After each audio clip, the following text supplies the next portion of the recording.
Hey, this is Rikki Roxx, and you are listening to Rocks100.com. The Big Rock. The Big Rock. Keeping the music alive. Bon Jovi. Lenny Kravitz. Hey, all you rockers. This is Johnny J, your host for The Big Rock. Catch me right here on Rocks 100 as we are keeping the music alive, rocking the 70s, 80s, and 90s. The Big Rock on Rocks 100. Rock. The Big Rock. The Big Rock. Everything that rocks. Hey kids, would you like to be a rock god the likes of David Lee Roth in his heyday? Then you need to get the Rikki Roxx Rock God Starter Kit. Each kit comes complete with black nail polish, eyeliner, sparkly scarf, an actual chick magnet, a velvet jacket to make all the girls go wild, and an over-the-hat skull cap with bandana accessory. Act Now will also include a handy booklet showing you all the best places to wear your sunglasses at night. Regularly a $29.95 value, now yours free when you take advantage of this fabulous offer. But don't act just yet. We'll also throw in a wall poster chart diagramming all the best rock faces to enchant your audience, proven to wet the ladies' panties in mere seconds. For all you newbies, this great kit also includes a CD demonstrating how to push your voice for the radio, taught by Rikki Roxx himself. So quit being a big puss and man up rock style with the Rikki Roxx Rock God Starter Kit. Now yours for just $29.95 plus $99.95 shipping and handling. Call now. 1-800-ROCK-GOD. That's 1-800-ROCKGOD. Now. Operators and tattooed hookers are standing by to take your order. Feel your best before making an arrest. What you gonna pick? Cop pockets when you don't want something salady. Avoid police brutality. What you gonna pick? Cop pockets. Cop Pockets, filled with juicy jelly, mouth-watering maple and bacon, and creamy custard on a crispy donut. When you want an easy meal while you're busting that your deal. What you gonna pick? Cop Pockets. The cop meal in a pocket. What you gonna pick? Cop Pockets. Did you wake up this morning with a nasty rash and nothing but regret? Did you go home with a sweaty bass player last night? Did you wake up wanting to chew your own arm off because some skank's laying on it? Are you feeling a burning itching sensation in your crotchal region? Do you feel like you need to scratch your ass with tree bark? Are you walking around like you were banged with a Scud missile? Did you meet someone at the bar you thought would actually call you back? Idiot! Then you need Skankosporin. It'll cool that burning sensation before you do the walk of shame to the cab. That's Skankosporin Itch Paste. Available at In-N-Out Party Stores, Bottles and Stuff, 8 Mile Liquor, and Cunningham Drugs.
program is recommended for mature individuals and may contain material unsuitable for morons, cretins, and dishwipes.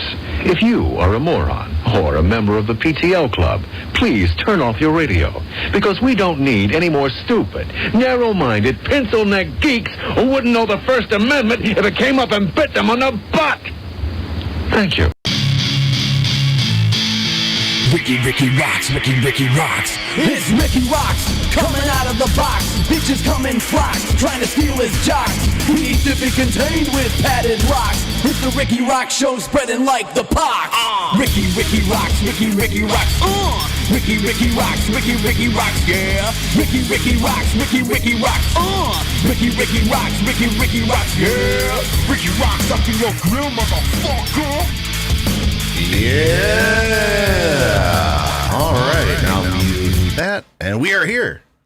Episode number 121 of the Rikki Roxx Show right here on Rocks100.com. Streaming live worldwide via YouTube and all that. So shout out right at the top to Chris Cox watching for T-Man, George Shannon. Remember George Shannon?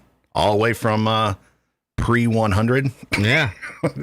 So he or she is, because Chris is one of those names, mostly with a K. Well, I guess with a C too. And speaking of names that can be either boy names or girl names, Chris Tucker hanging out in the chat. There's a bunch of Chris's. So I know one's a girl, maybe two, maybe one's a guy. Did you just assume my gender? Come on, Rikki. We got to be politically correct nowadays. Okay, there's two people named Chris. I don't care what their gender is. Do you care what they identify as? No, not really. So Bob Surgott hanging out there, and Kevin Razlog's there. Steve Dave, he is here from the get-go. Yeah. It's been a long time. And there must not have been football today or something. Yeah, or he's out of bourbon. I think that might be it. I highly doubt he's out of bourbon. No, you never know. We weren't on last week, and last week was Halloween. What do you guys do?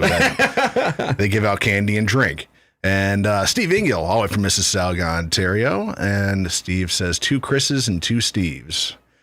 That's our whole demo, Chris's and Steves. So when you do these targeted ads, Rikki, you know what you got to do. Your name has to be Chris or Steve. So yeah, we got a lot of cool stuff coming up today. We are going to be talking to Myles Clayborne, drummer from the band Saul. They're actually going out in 2 days out on tour with Atreyu for a month and a half. And we're actually be talking at the top of the show in just a few minutes here with Mr. Chris Slapnik, because we have a nuts and bolts that I don't think neither you or I can handle. Okay, so I'm going to do this. I'm going to pull up the nuts and bolts and pull up the question and that we got this week, and then I'm going to call Chris, and he'll be able to give us a better answer. And then we're going to find out what's going on with him. He wanted to call in for the last couple weeks, right? Because they just got off the Skillet tour, and now they're out. Yeah, he probably wants to brag and rub it in our faces. He does, and now they're out with Theory of a Deadman. So. This is the question that we have for our Nuts and Bolts and Harsh Truths. This is the segment of the show where you guys can send us your questions about anything you want to do with being in bands and how bands work, how the industry works, how anything works. So this week we got a question from Trey out of Port Huron, Michigan. Poho. He asks, I've always been curious as to something I notice when I look at who wrote a song. Sometimes there is someone who isn't even in the band or was never in the band writing the band songs. Why is this? Does the band not know how to write songs? Do they write bad songs so they have to get someone else to do it? I never got why bands do this. Kevin, while I'm dialing up Chris, what's your opinion on this? I mean, there's kind of a variety of reasons for why. If we look at it from a genre perspective, like a lot of like the pop and like mainstream radio shit, they have ghostwriters to write hits for them. Yeah. Now, whether it's them not being able to write or any of that, I think it would go like case by case. Now, like in our, I guess, example, like hard rock bands and like metal bands, I would think, because I haven't been in this position, but that would probably be like if you were working with like a producer, Yeah. And they had somebody else help write it. Not that you can't write it, but like your song could be pretty good, but then those people are like, hey, let's cut out this part or like shorten this bridge or, you know, whatever. Yeah. And kind of make it more appetizing to your average fan. But like I said, there could be a lot of varieties of reasons for why.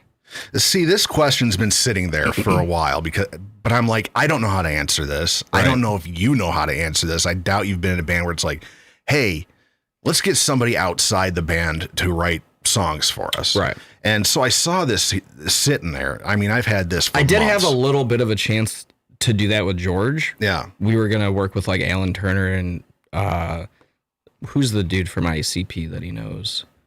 We were just going to like... Violent J, Shaggy 2. Yeah, one of those two. I couldn't remember the name at all. Yeah. We had that as like an avenue. We just never pursued it. Yeah. But I digress. So it's been sitting there, and you know, I've wondered it too, but I actually had a conversation with Chris about this years ago, you know, when they started writing for this new album that's coming out eventually. So I'm like, I just stumbled upon this question. I'm like, oh, Chris did want to call in. This would be a question that he knows about, right? Because he's, you know, EVA Under Fire went through this rigmarole. So we're going to call Chris Slapnik. He's on a tour bus right now, traveling the world, or at least the continental United States, with Theory of a Deadman. So we're going to give Chris a call and see if we can't get a hold of him and get some clarity on this question for Trey. Hello? Chris Slapnik. What's going on? Hey, how you doing, man? Big rock and roll tour. You guys are out there, and I wanted to call you, one, because you've been wanting to call in and talk about the band and the Skillet tour you just finished up with, and touring with Theory of a Deadman. But I had this question sitting in the hopper, you know, for our nuts and bolts and harsh truths, and I was like, okay, I think Chris might be able to answer this one. So are you open to answering this question as somebody who's gone through this? Absolutely. All right. The question, just in case you didn't hear it, is from Trey in Port Huron. This is the question he asked. I've always been curious as to something I noticed when I look at who wrote a song. Sometimes there is someone who isn't even in the band or was never in the band writing the band's songs. Why is this? Does the band not know how to write songs? Do they write bad songs so they have to get someone else to do it? I never got why bands do this. Chris, I know you've gone through this. We've talked ad nauseum about this one-on-one in private, and I figured you'd be, you know, the guy to ask about this. Well, there's multiple reasons for that, and everybody's done it, you know, from bands that are around here you don't know to like Aerosmith and bigger. I mean, look at a lot of those Aerosmith that they were co-written by other people. So sometimes a band's just a good performer, not a good songwriter. Sometimes people write songs for bands and submit them, and because they fit the band well, you know. I mean, you're just getting help. I mean, a lot of times bands will co-write with producers too. It's a normal thing. You know, if you look at a lot of local bands that suck, there's a reason for that. They have shitty songs. So if you get help making your songs better, why wouldn't you do it? I guess that makes sense, you know, and why is it that you don't think, because you were an independent band at one point, you were a lowly peon like us, you know, why do local bands not go that route, you know, to be like, hey, this guy obviously knows how to write a good song. Let's see if he'll come work with us. It's not, I've been in not millions, but dozens of bands, and that conversation has never come up. I mean, you could look at a band like Cheap Trick. One of their biggest songs is "The Flame," and that was not even written by them. Right. Yeah, wasn't that like a cover? It's not a cover. No, it was a song that was written for them. I can't remember the guy's name, but he wrote a bunch of those 80s ballads that sounded like that. Okay. So to Trey and Porter Huron, you just say that this is a normal thing. It happens, and, you know, that's just the nature of the beast. Yeah, I'll say this too. The same reason you see a lot of bands that they don't think about doing that. They don't think about advertising the right way. They don't think about really doing anything the correct way, except for playing, 10 shows in the same area every month. That's about as far as they get. They don't look at the big picture. They don't look at, hey, I need to get a quality product. I need to advertise it. I need to have some good songs that people are going to like to. I could take my song to somebody else, or maybe they can help make it better, or we co-write something together. That's just, you know what I mean? And Steve Dave in the chat did have this this comment, and he did bring this up months and months and months ago. He says, this gets back to something I asked on a Friday show, back when I used to do a Friday show. Why do people expect bands to write songs while not expecting actors to write their own scripts? Do you think that's a fair comparison? It's a fair comparison, and a lot of bands do write their own stuff and co-write with people. Yeah. I mean, it's normal. You're just collaborating with somebody else who might have a better idea than what you have. Right. Or it's just normal. It's a business in a sense too. You know, it doesn't make it less of a song. I had a comment I wanted to throw your way. Do you find it, I guess, more common or less common based on genre, so to speak? Like, there are a lot more of like the pop artists and mainstream ones that, at least to me, I know where they have like ghostwriters and shit. Do you think it kind of depends on the genre and if that band is like an actual band rather than like a person? I don't, because there's a lot of massive rock bands that do that. Like, you would think Shinedown's a band, but it's not really a band. It's the lead singer, and he writes with people like that. Fair enough. Yeah. All right. Since we knowledge bomb. Knowledge bomb. So there it is. So hopefully to train Port Huron, that makes some sense. And while we have you on here, you've wanted to come on and talk about gloat a little bit. Your gloat, kind of throw everything in. And we've all seen it on Facebook. Amanda with the selfies with thousands of people behind her. Well, the peanut butter and jelly sandwich with the Bud Light. The peanut at butter like 8 a.m. Yeah. So. I feel like that's a Rikki Roxx special, though. I feel like that's something he would do. Oh, for sure. Yeah, my wife does make me PB&J for my lunch because I actually have to go to work, but I'm not fortunate enough to have a Bud Light in there as well. Rikki low-key has his wife trained. She's making him a lunch every day. True story, dude. I haven't made a lunch for myself in 15 years. Jesus Christ. Don't laugh, Kevin. That's a good woman. He's got her trained. Hey, my wife cooks for me all the time. Does she make your lunch, Kevin? Yeah, she does. Okay. Not all the time, but well, you got her kind of trained. She's from New York. It's going to take a lot more work to get her fully housebroken. Oh my God. So, Chris, you're still there. Let's get the gloating going. EVA Under Fire, such a huge band. They have not one, but 2 Facebooks, that are crazy. Not one, but one Facebook's not enough. You had to have 2. Well, that's because Rob and I are so fat now, it takes 2 pages to cover all of us. Okay. Shit. So fresh, I think last time we talked to you, either you were on or just wrapped up the Buck Cherry tour, and you between now and then you went on a whole big old tour with Skillet and Adelita's Way. How was it, dude? That tour was really fun. I mean, everyone on there was really cool. They treated us really nice. They had people to help load our gear out of the trailer onto the stage, off the stage, onto the trailer every day. At the end of the tour, we all got a signed copy of the singer's new book, an Amazon gift card, and like a thank you note, And every day they gave us money for food on top of, Damn. Doesn't sound like a bad gig. So that's what I'm going to do. If I ever get big and am able to take a band on tour, I'm just going to give them like signed stuff.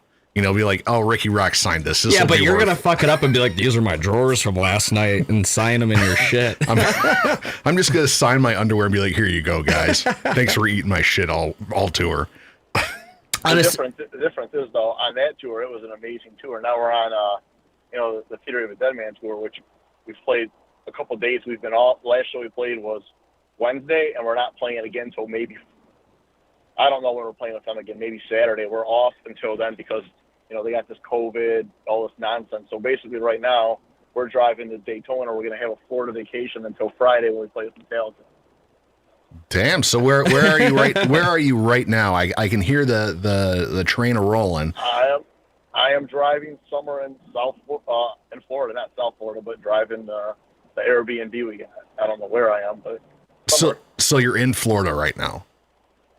Yep. Must be fucking nice. So I know you've mentioned a few times that you are still currently working like your normal job. Is that still correct? Oh yeah. With that being said, are you, and this is just me out of genuine curiosity, are you like sort of close to being able to cut that out entirely? I know that's probably a huge decision to have to make, but no. In fact, on this tour, we toured with that band 10 years. I didn't know who they were. I still don't really know who they are, but one of the guys in the band overheard us talking and came to talk to us. He still works a regular job too while they're touring. Okay. And they all have side hustles when they're not touring. So it's like, I mean, I guess it's probably going to be forever, I would assume, until we can make enough money, and I don't know when that is. Do you feel that that's like fairly attainable within like a certain period of time? I know that's really hard to gauge, but I mean, given where you guys were 2-3 years ago, I mean, you guys have climbed pretty damn far. Like most bands never even get to that level. I'm not sure. It's hard to say. It just depends on what happens with our record label, if they do us right or they do us dirty, Until then, most of us have to work. So when's the record coming out? March of next year.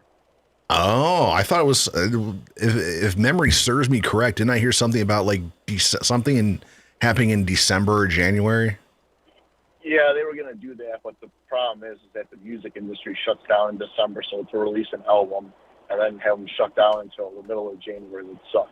So we're just going to keep releasing songs. Like we have a new song coming out this Friday. Do we know the name of that song? I'll tell you, it's called Unstoppable. So you're breaking with the drug thing. You're breaking. It was like crack, cocaine. You're breaking with the drug thing. No more drug songs apparently. So you milk the well. What a shame. Yeah, I guess we could do like a crackcore song next or something.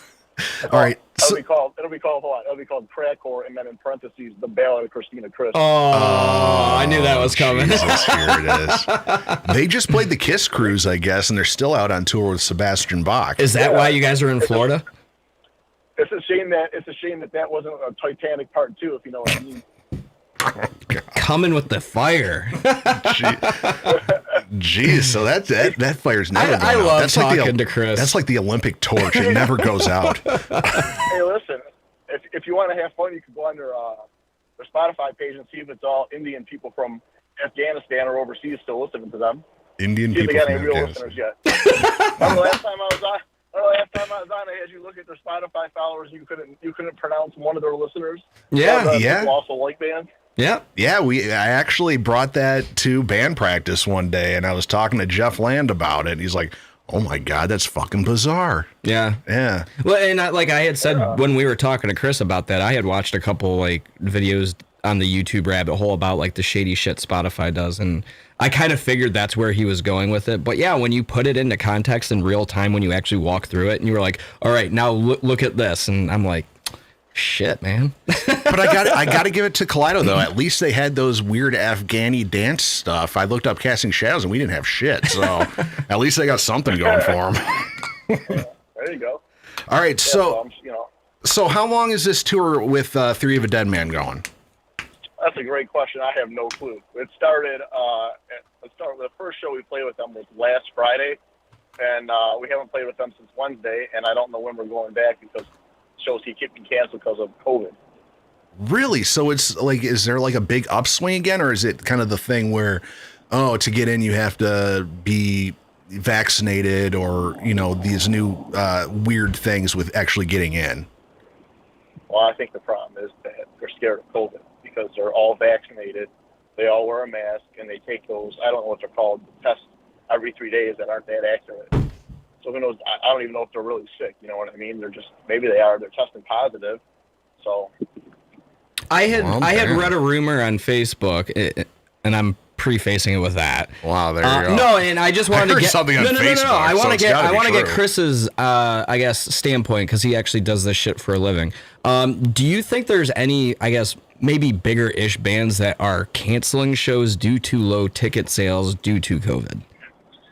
Are you talking about Rob's Facebook post? Yeah, a little bit. But I would say that's definitely a thing, but it's not this tour's thing because for the most part, every show is packed. Like the shows on this tour that we actually played, and we're playing the same type of places we played with Skillet, there's more people there. Well, I just meant like if you had heard things through like the grapevine, since you guys are out with like bigger bands, you know what I mean? You're in the industry now, so I figured you might have some of that inside industry intel. Yeah, you're hanging out with Chino backstage before you go on, and he's like, oh yeah, this fucking band from fucking Ohio, blah blah. You know what I mean? Like you're rubbing elbows with the right people.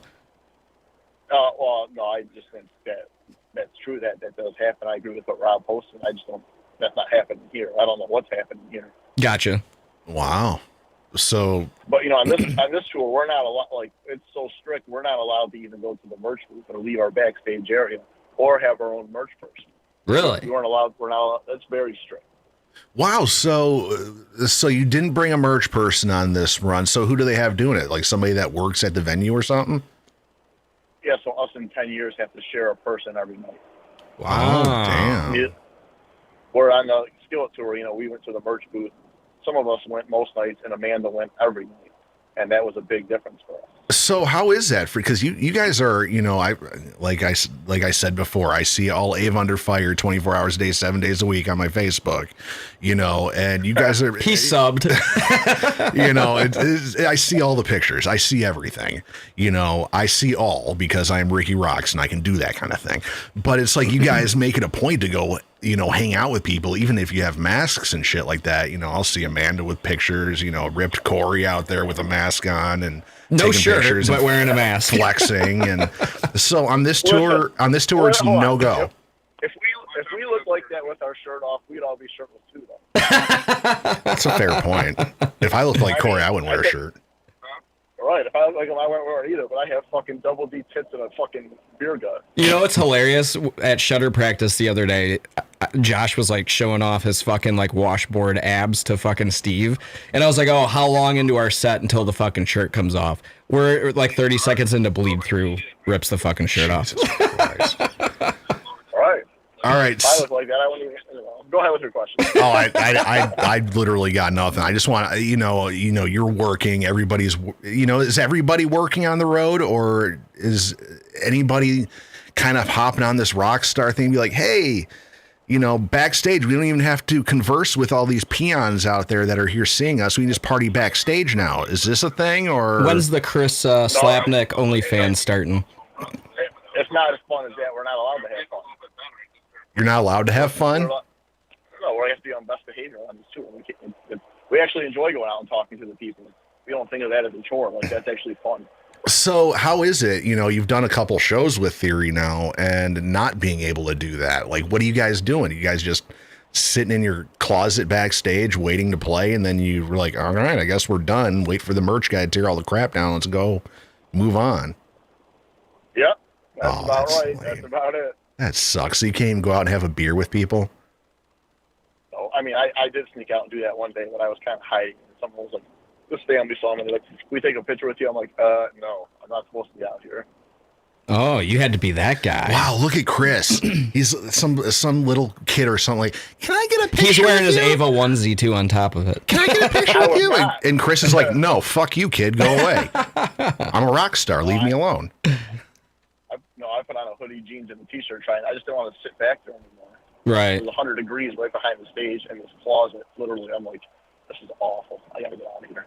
So the actual, being a touring musician thing holds true even on your guys' level. Because, like, I have told people when we went out, you did a lot of waiting. Load in super fucking early. Everybody's late. You're always stuck waiting.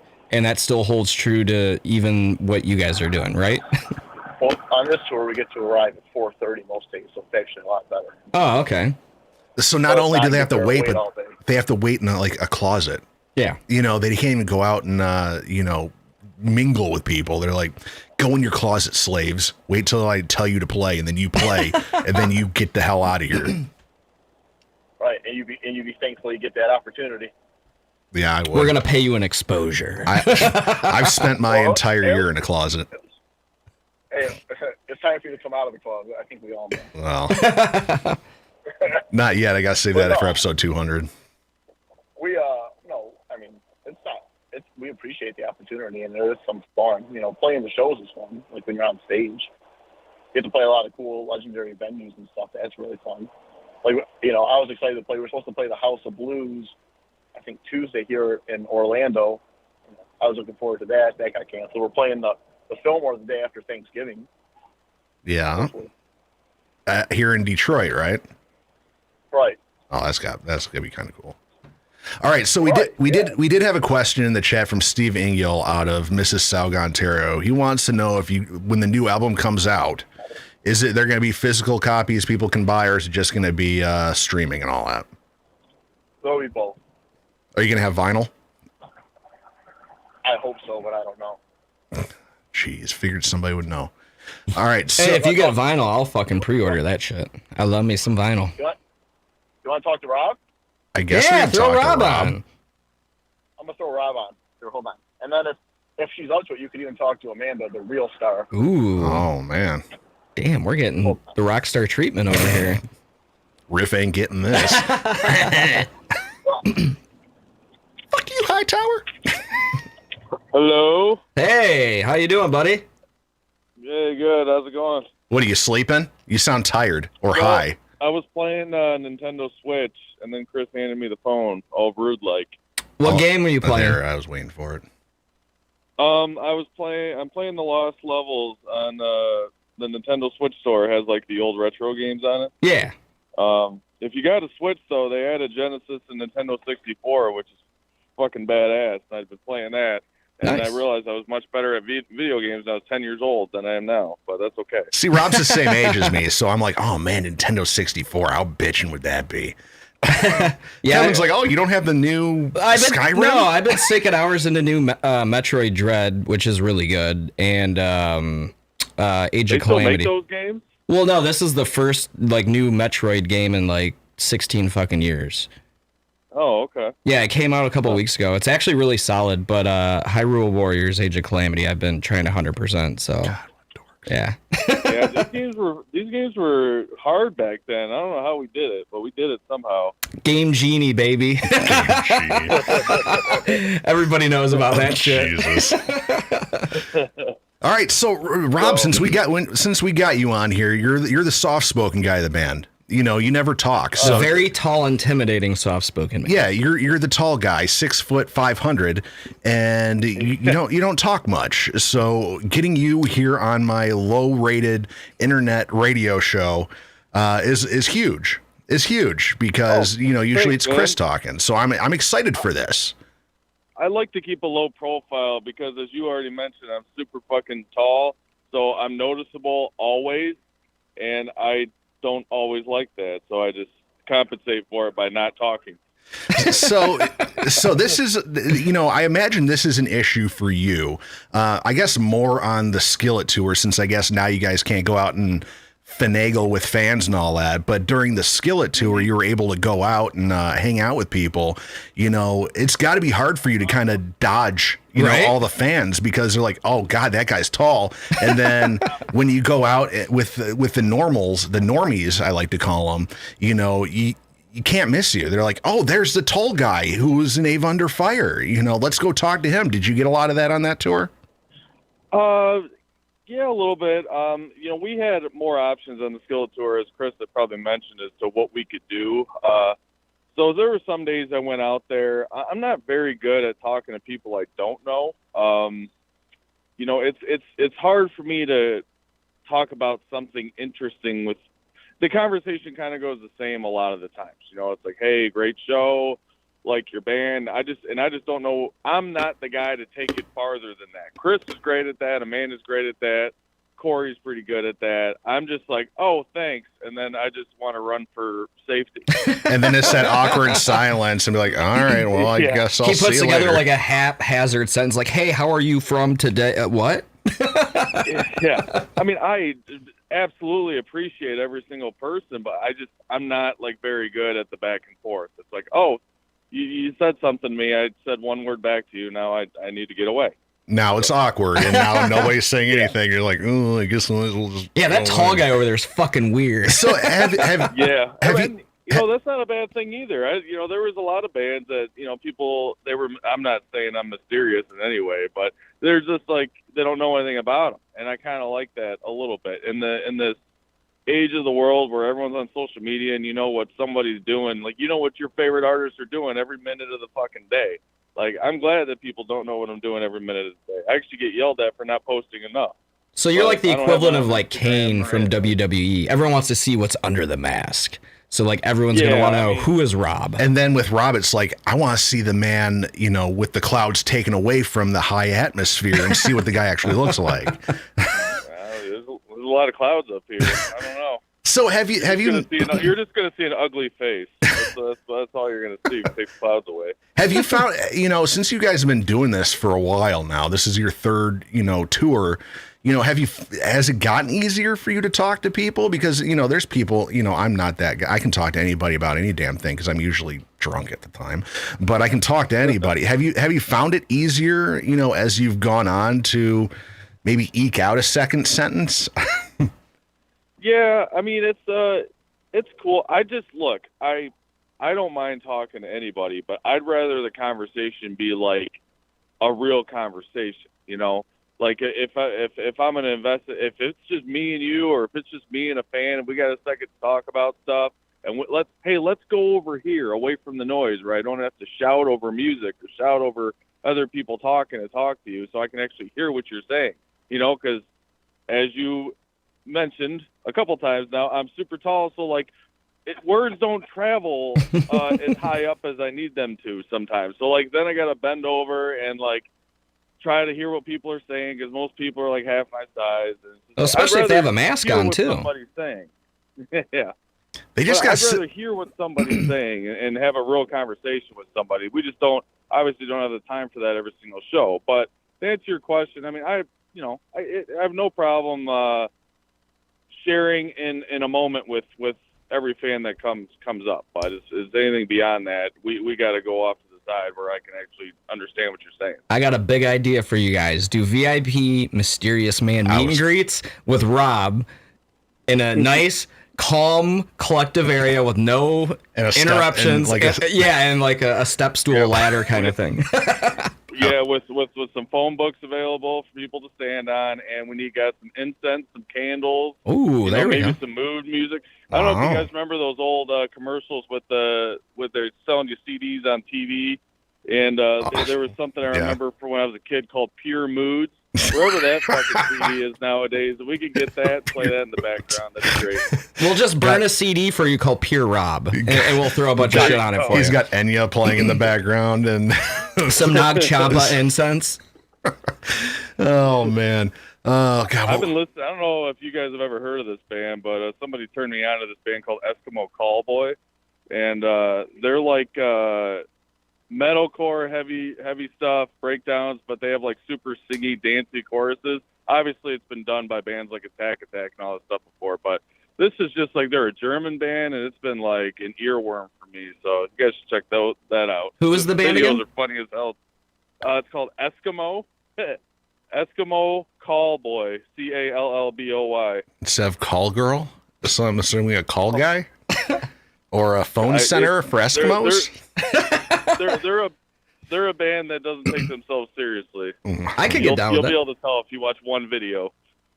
So I had one more question for you. Since we haven't talked to you, you know, usually it's Chris or I don't know what she goes by these days, Amanda/Ava. I don't know. I don't know either. I don't know what the proper. I had a really inappropriate question that I'm not going to ask. I don't. So what do you scream in bed? What you mean? What name do I call her in bed? Yeah. Is that what you're trying to say? Yeah. Oh well, it depends on, I guess, what she's wearing. I guess that makes sense. If she's in costume, she's Eva. If she's just like, you know, sitting around the house, she's Amanda. Okay. Hold on, she wants the phone, but she doesn't want me to say anything more. We're gonna get you in the doghouse. You've already said too much. So what was your last question before I hand you over to Amanda? I was just going to ask, you know, since, you know, we never talk to you on here, usually it's whoever your singer likes to be called. and Chris, you know, how weird is all this for you? You know, having played for all these years, Rack and Roll and the Ritz and Diesel in front of 10 people. And now let's not forget the All Around and all this stuff. Yeah. And for years and years and years and years with Fall Prey. And now every damn night, if there's less than 1,500 people there, it's kind of a low budget show. I'll be honest, man. This, being in the van and doing this and playing in front of people, I am so grateful for everything that it took to get here. I'm grateful for every moment that I'm experiencing. It is truly, and I'm not just saying that because I'm on your radio show. I truly believe that. Like it just feels great. It feels, I don't know. It's hard to describe in just a few words, but I don't. There's nothing that I don't know could ever change my mind about any regrets or anything that I've ever done to get here. What's that, Chris? Oh yeah. Did Chris tell you what we're doing Friday? No. Okay, so we're playing this festival called Welcome to Rockville, right? Oh yeah. It's in Florida, and the headlining band is Metallica. Mm-hmm. The day that we're playing, and Chris likes to make fun of me because I like Metallica, and it's worthy of making fun of you for, yeah. But it's I mean, that's like one of those things, right? We were just on tour with Skillet. We're currently trying to be on tour with Theory of a Deadman, and we have these shows with these big bands that we've known my whole life, and it just seems so surreal, and it's fucking awesome. I don't know how else to describe it. It really is very, very cool. And, oh yeah. So one question I wanted to actually kind of piggyback on Rikki's. We've obviously established you're a very tall dude. Was there any issues for you, like being cramped up in a van? And, because when I was booking for you guys, I remember Chris was like, anything in 10 hours is fine. And I'm like, dude, 10 hours in a car fucking sucks. I made that mistake, not realizing what time zones were. Was there any part of that was like really difficult or that you dreaded, or was it kind of like whatever, fuck it, as long as we get to play music, I'm going to do what I got to do? Well, so I kind of drive most of the time. It is not the most comfortable thing to do. I'd prefer a bench seat just to stretch out my legs, but my problem is I don't trust anybody to drive. Fair point. I was the same way. Chris is actually driving right now, and we almost got into an accident a couple hours ago. But it wasn't his fault. And to be honest, though, we did get into an accident when I was driving right before tour, but that wasn't my fault either. We got hit by a drunk driver. Oh yeah, anyways, that was in Royal Oak, right? Yeah, that was right after that show. Welcome home. Yep. Yeah, I mean, there's just I know how to back up a trailer pretty easily. In and out of tight quarters. I know how to parallel park a trailer. I just know how to take turns a little wider, and that just comes from the experience of me doing it all the time. If anybody else in this band could do the same thing if they drove as much as me. But I also like to play the music I like to play, and anybody who drives gets to play the music they want to play. So I torture these assholes in the van all day long with my horrible bullshit, and it makes me feel good. I used to do the same thing. Jill and Lauren would be passed out. It would be like 6 a.m. I'm like, I'm going to turn it up to like 8 and I'm just going to blare some crazy shit.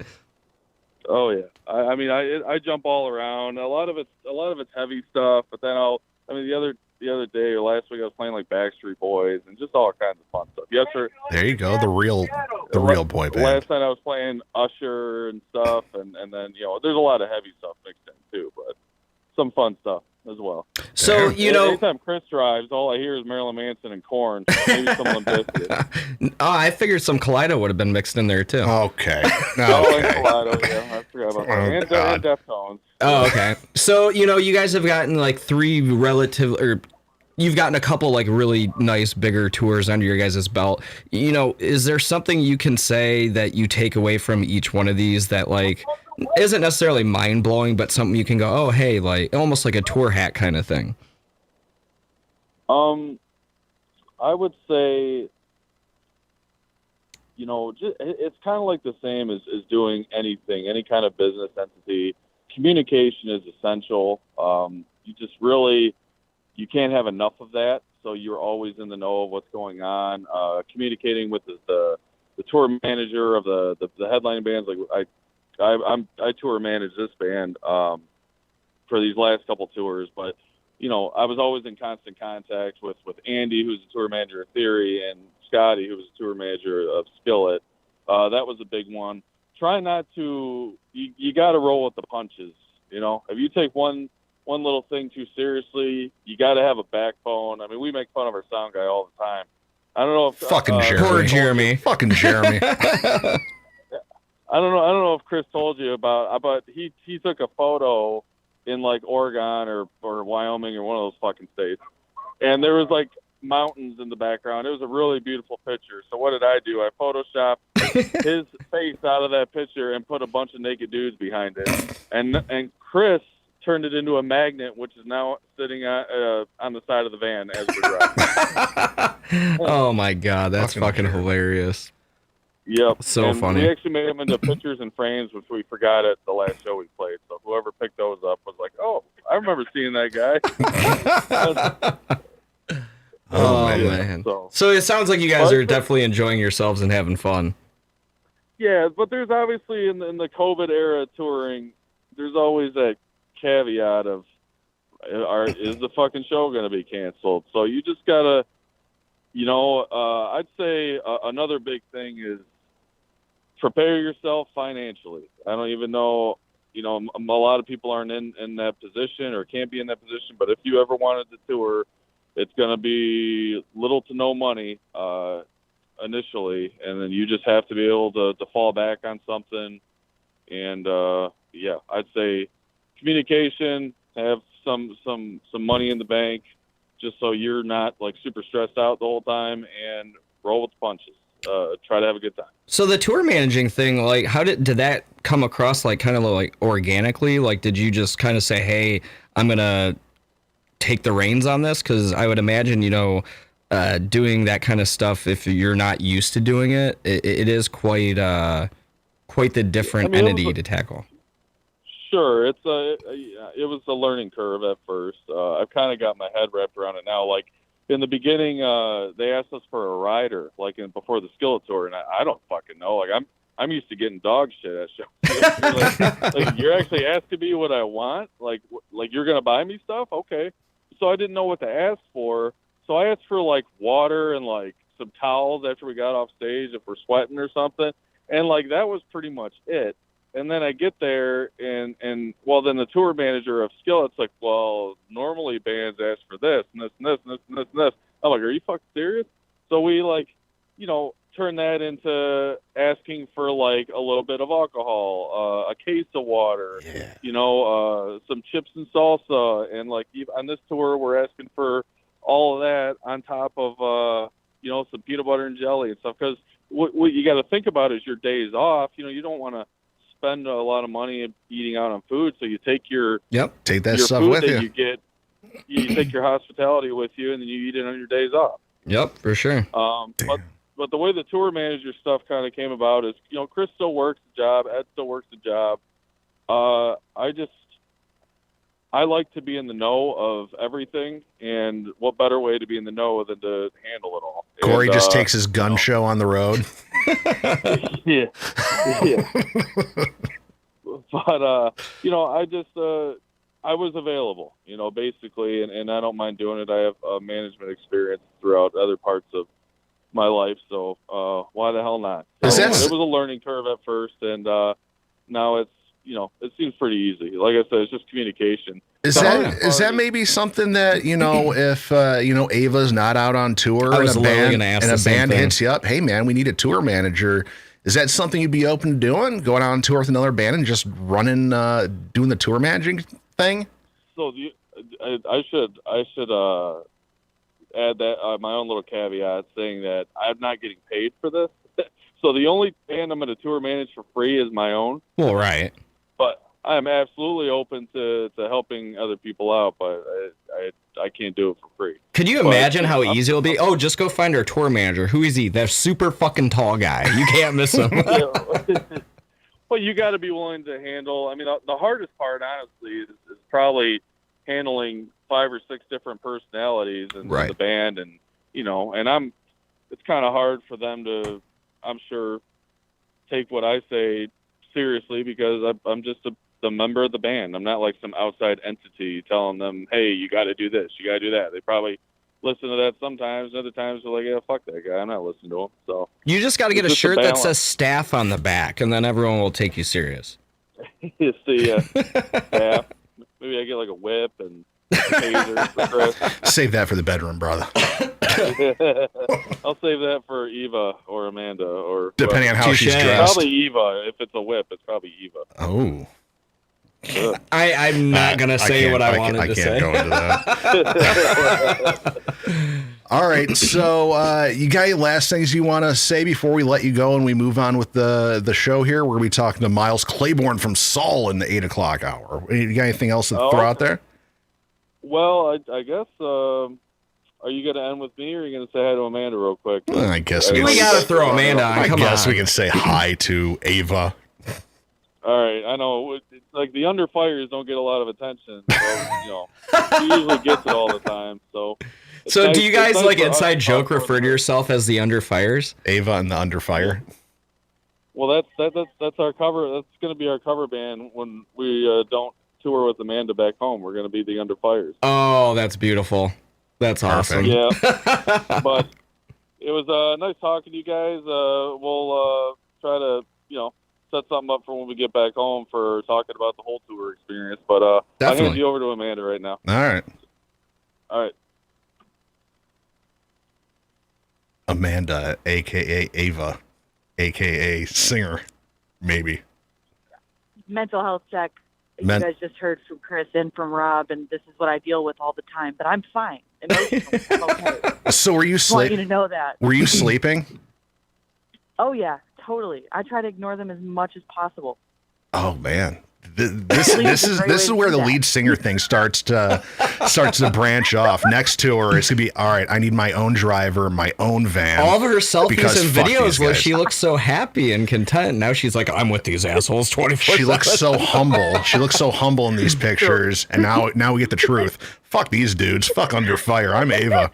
That is the difference between normal day-to-day things and when you're trapped in a van for like 11 hours. Is it everything you had imagined? Trapped in a van day. Is it everything? Is it everything you imagined it would be? I kind of love it, honestly. Like, I'm being a brat, but it's totally fun. These guys are pretty awesome still, and we have a good time. I'm actually dressed like Chris right now. That's how much he inspires me. I'm in a onesie. Oh. It's not an EVA Under Fire onesie, but mine is way cuter, and it's fluffy with purple, owls. Now, real question, does it have a butt flap? Okay. No butt flap. So I guess you're not doing it right. I guess we can call you Amanda because you're not in stage clothes, so we can call you Amanda now. I learned that if you're dressed up and hussied up, we now call you I'm worried Ava. if I run into you in public. With whips and chains, handcuffs. How do I approach her? But other than that. Yeah, so what's the deal? If we see you out and about now, because this thing's kind of blowing me away, because when I took the Rikki Roxx thing, nobody knew what my real name was, so that's all I had. Now you got the two names. Nobody knows. Well, no, now you have two names, like you have Facebook pages. I'm gonna hear her go Razlog, and I'm gonna go the singer from the band. Oh my God, it's the singer from the band. Razlog. So what do you prefer people call you? Eva, and then give me a winky face if you know my real name.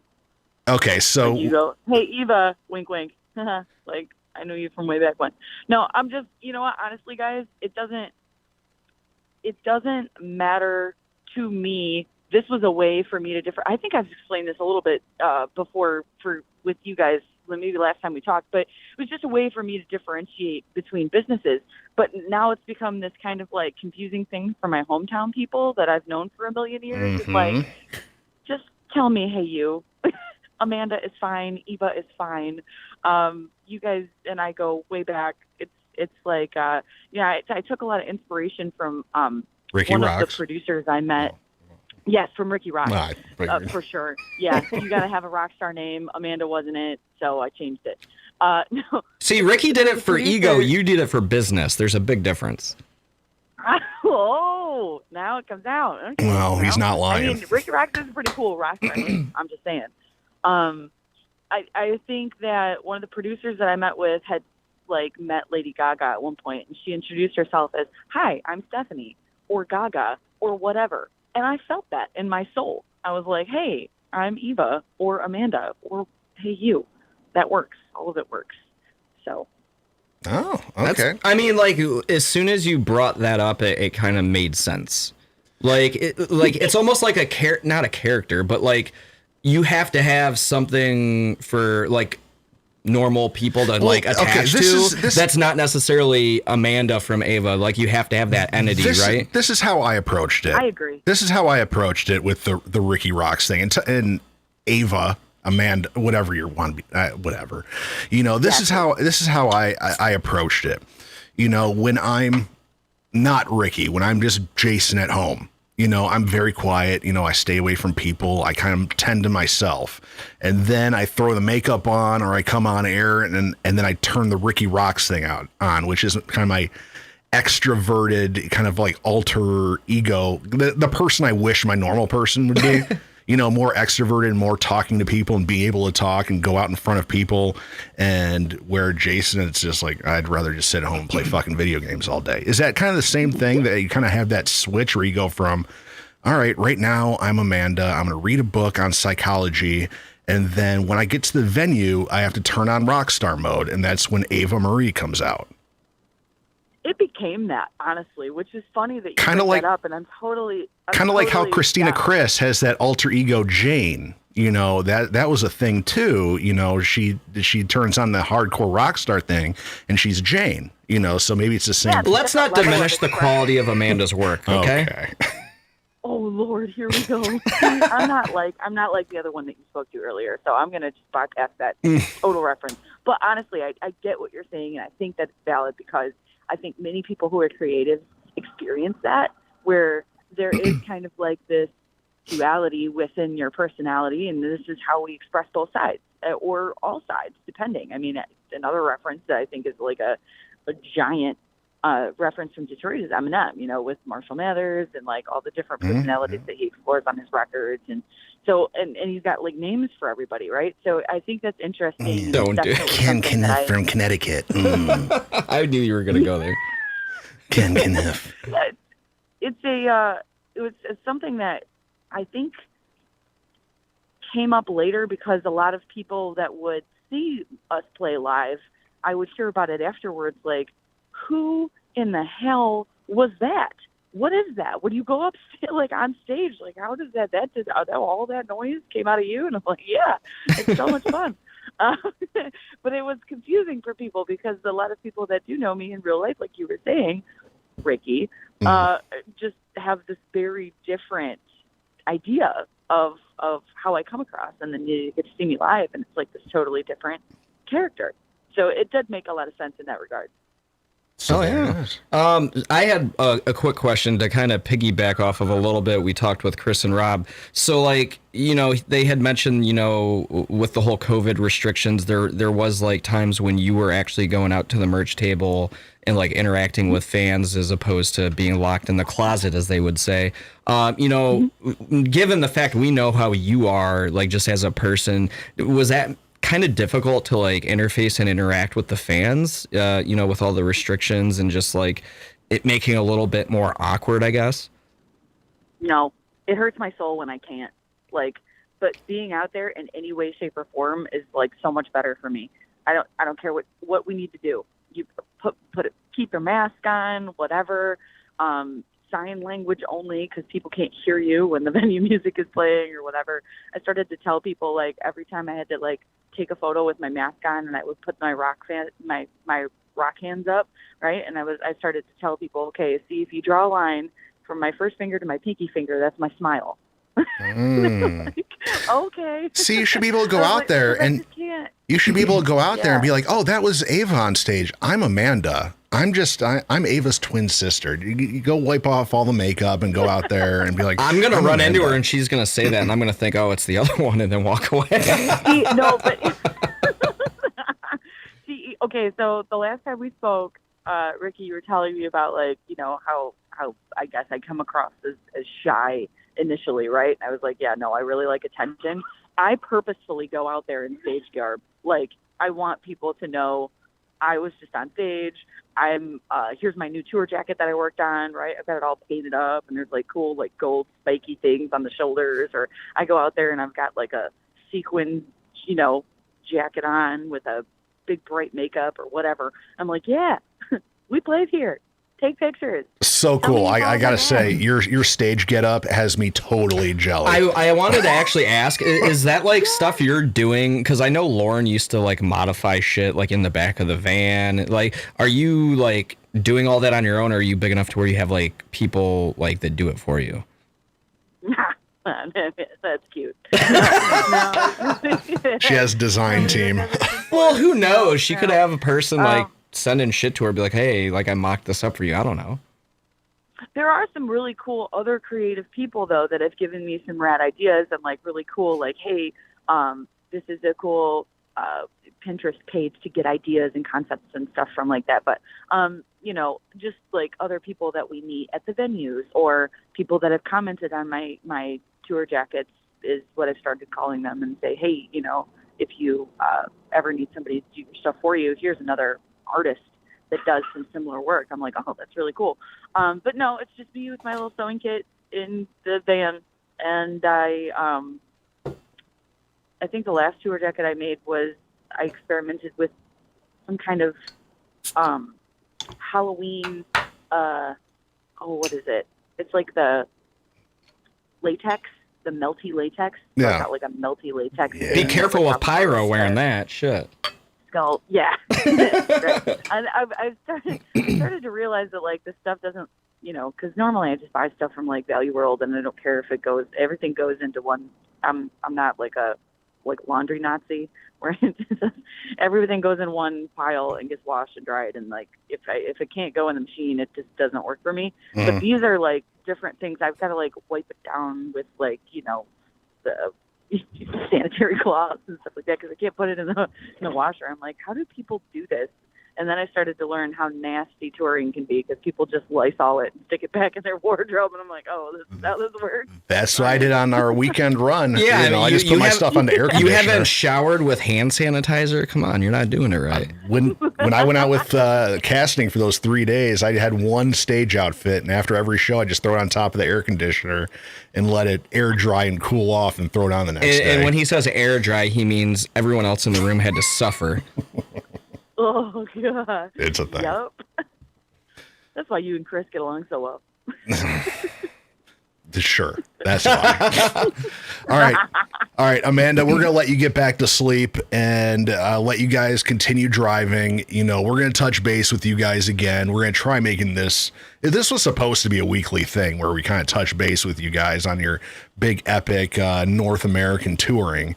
So hopefully we'll be talking to you again next week or so. Much love, guys. Can't wait. All right. Well, thanks so much for having us on, and we'll catch up whenever you guys want to. Man, hit us up. Hell yeah! And safe travels. Thanks a lot, guys.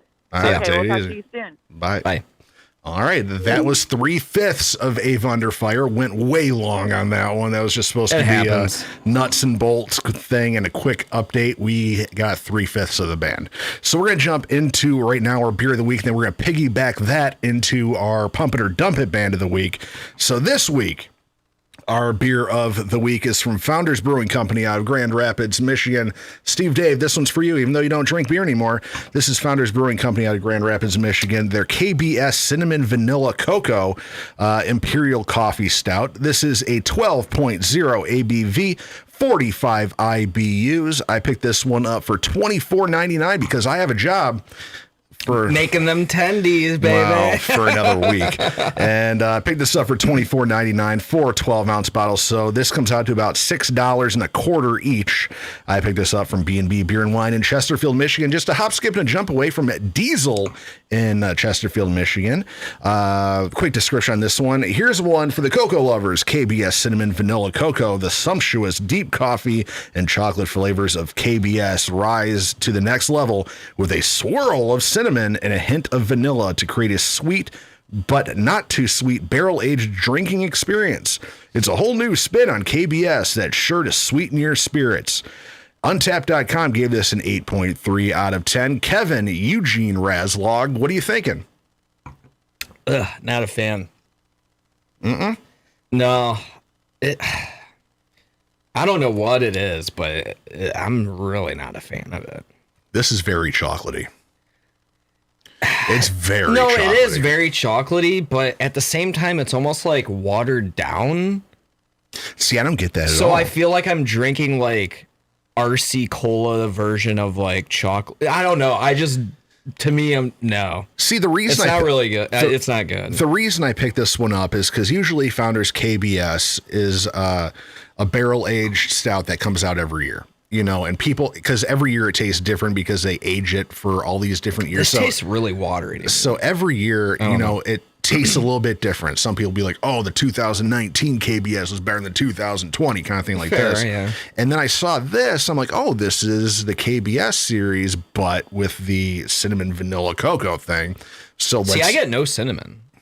No, literally, I it's don't, all chocolate. I don't really get a lot of it. I can kind of taste the vanilla in there. You know, kind of a little bit, but it's mostly chocolate. It goes really smooth, I will say that, but that's what I mean by like watered down. If this had a little bit more punch to it, I would probably like it more, but this is 12% alcohol, Kevin.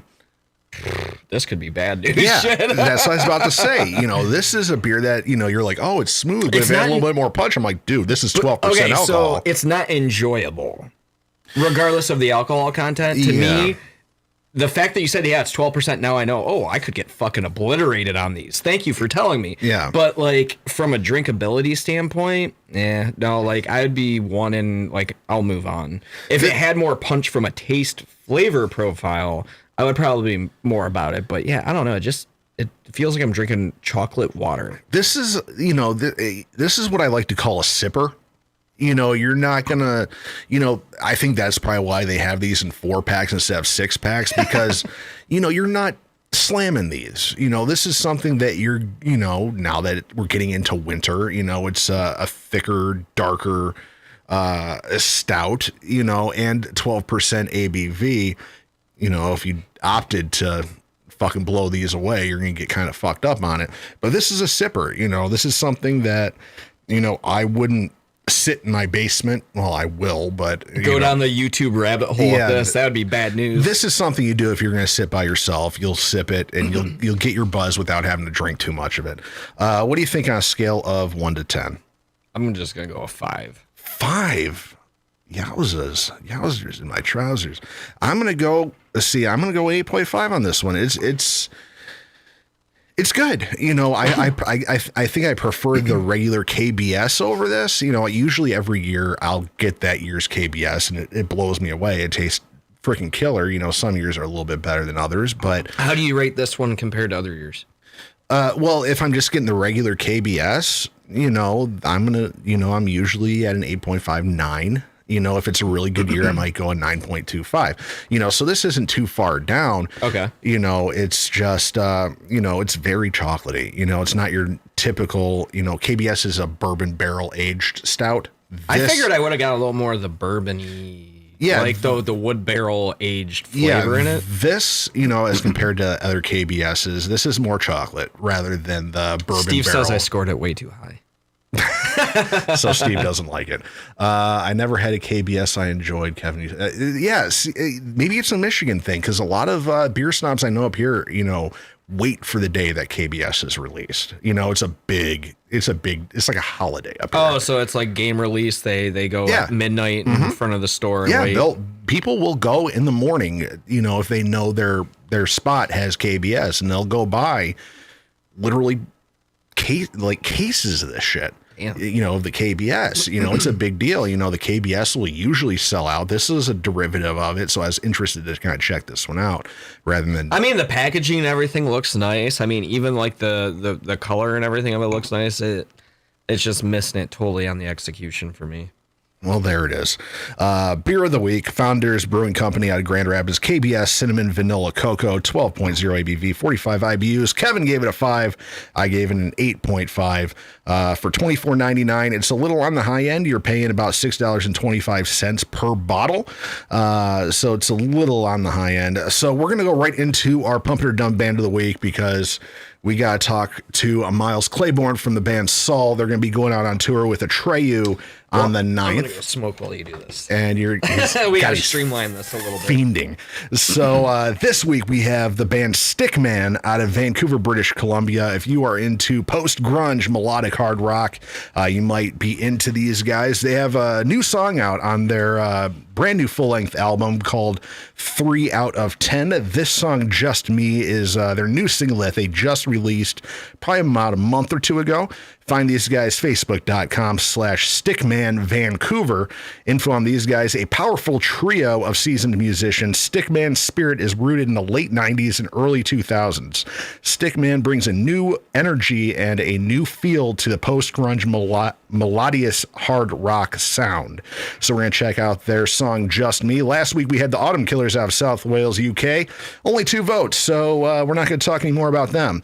So we're getting right into Stickman right now out of Vancouver and their song, Just Me, right here on episode number 121 of The Rikki Roxx Show, right here on Rocks100.com.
It's not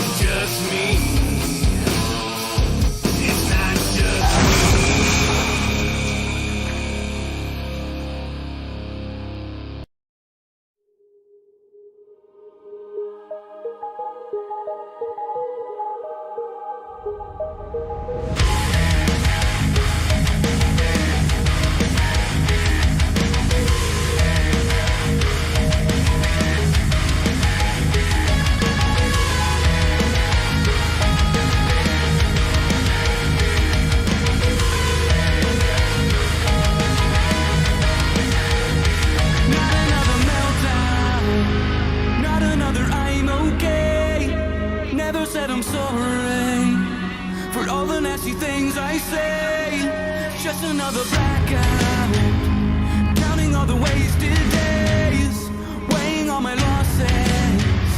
It's hard to breathe and nothing's okay. Are you looking to fight? Are we trying to make things right? I don't wanna go cold here if the flames burn out. Are you looking to fight? Are we trying to make things right? I don't wanna go cold here if the flames burn out. No, you can't stop the suffering. No, you can't stop the suffering.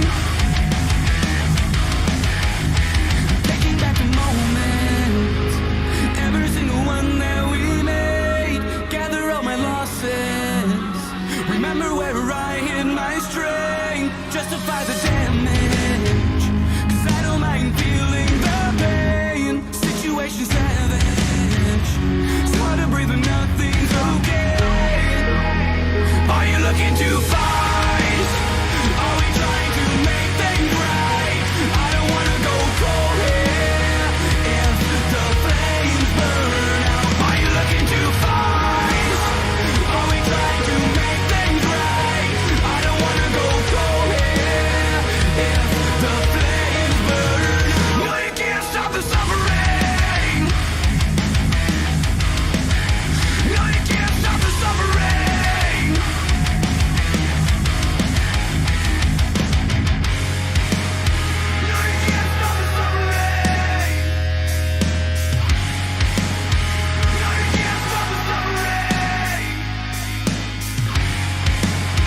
No, you can't stop the suffering. No, you can't stop the suffering.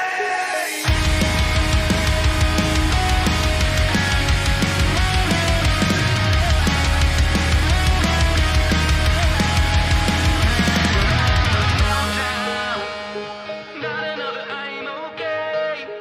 Never said I'm sorry. Never said I'm sorry.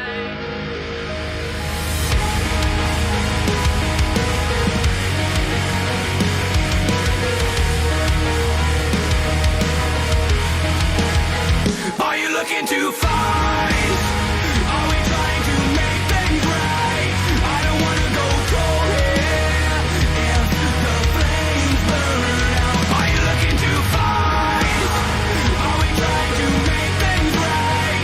I don't wanna go cold here if the flames burn out. No, you can't stop the suffering.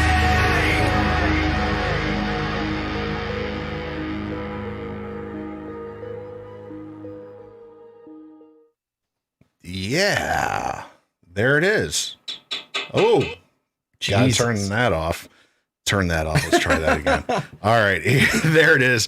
We had Saul Looking to Fight. That was a drum playthrough that from the guy we're gonna be tied to, Myles Clayborne, the new guy in the band for the band Saul. And before that, we had our Pumped or Dumb Band of the Week, Stickman, out of Vancouver, British Columbia, and their song Just Me out of their brand new album 3 out of 10. You can find that on Spotify, Facebook.com/Stickman Vancouver.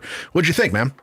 Pretty good. I mean, I had no complaints. No complaints. I thought it was pretty solid. I didn't listen to like more than I think like 30 or 40 seconds of it because as you saw, I had a lot of lag going on my phone. I didn't hit live, so yeah. No, it was good stuff though. I like the stuff from Saul though, for sure. All right, so we're going to give Myles Clayborne a call right now and talk to him on the Roxx line here. See if we can get a hold of him. As we wait, drummers.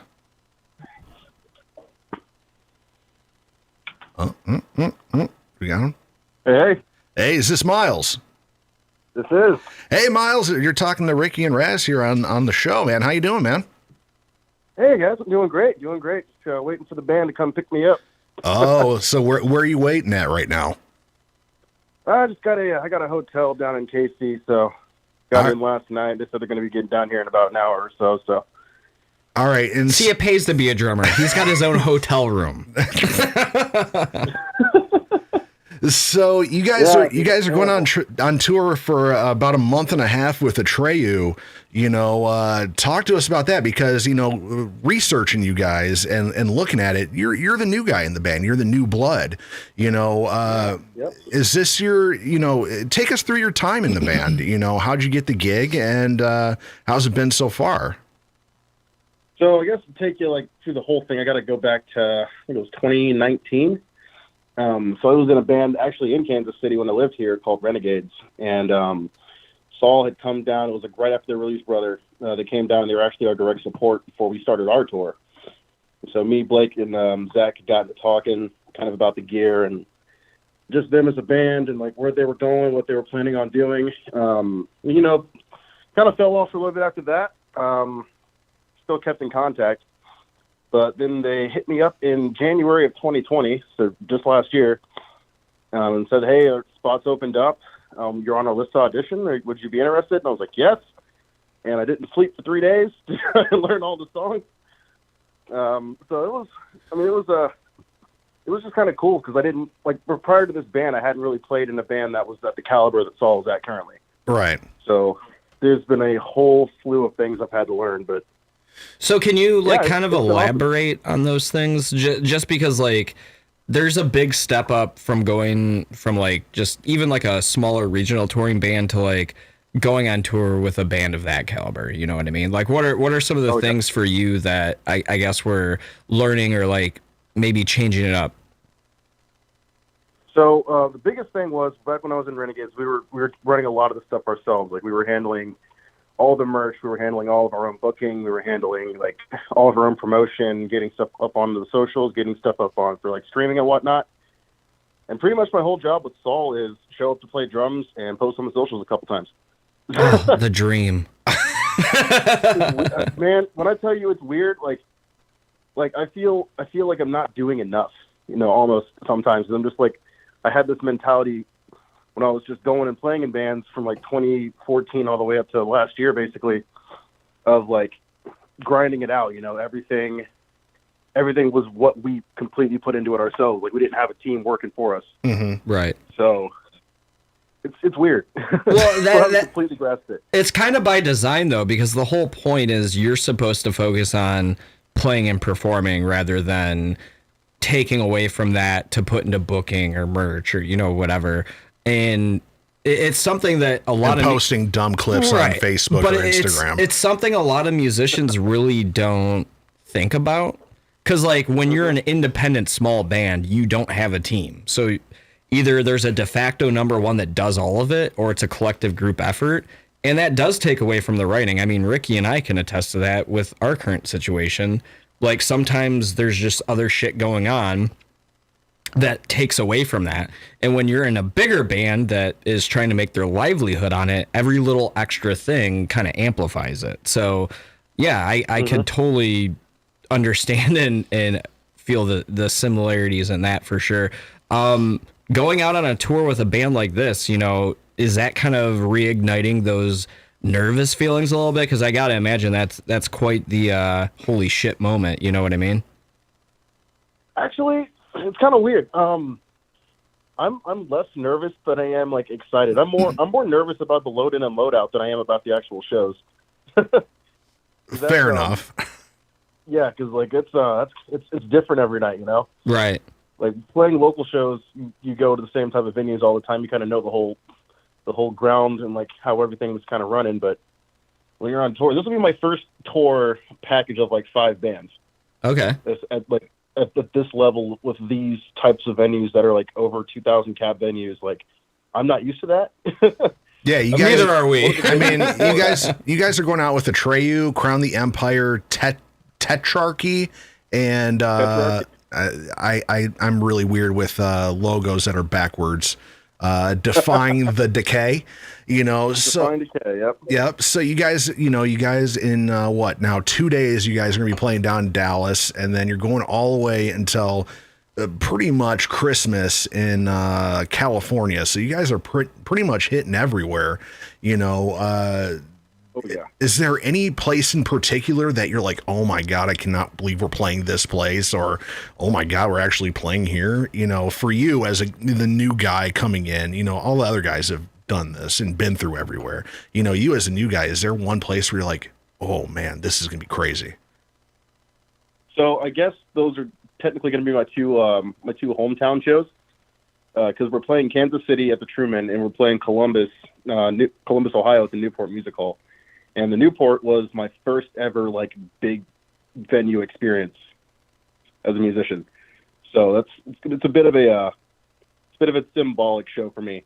So both of those are going to be crazy, but Newport for sure. So when you played Newport, I'm assuming you were kind of like more opening, like as a local band, and now you're like kind of more on the tour package, like headliner. So it's almost like going back and not being the noob guy. You're going to kind of be like maybe a little bit more of the attention of the show.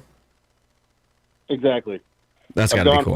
I've gone from the chip, if you will, to becoming the dip. I like that analogy. That's a good one. There it is. And another thing I got to ask you about, you played Blue Ridge. Yes. How was that experience? Because last time we were on here, we talked to another band that played Blue Ridge, and Kevin and I played Blue Ridge as well.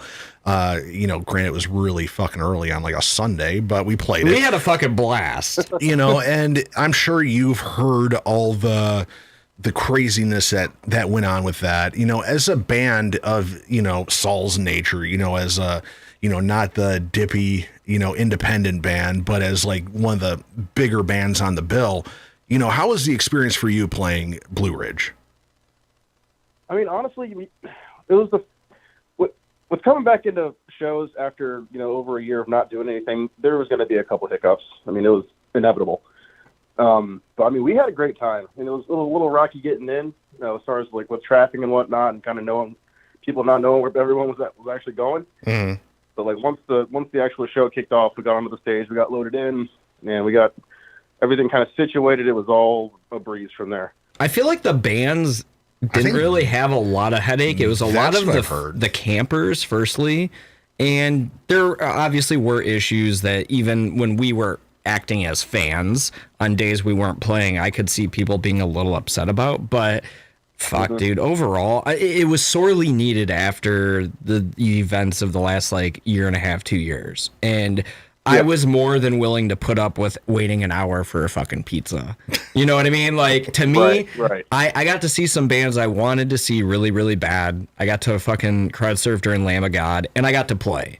So for me, I was like happier than fucking shit. You know what I mean? And then on top of it, having Tim do our sound was icing on the cake. Yeah. My kick drum sounded like a fucking cannon, and, you know, no complaints out of me.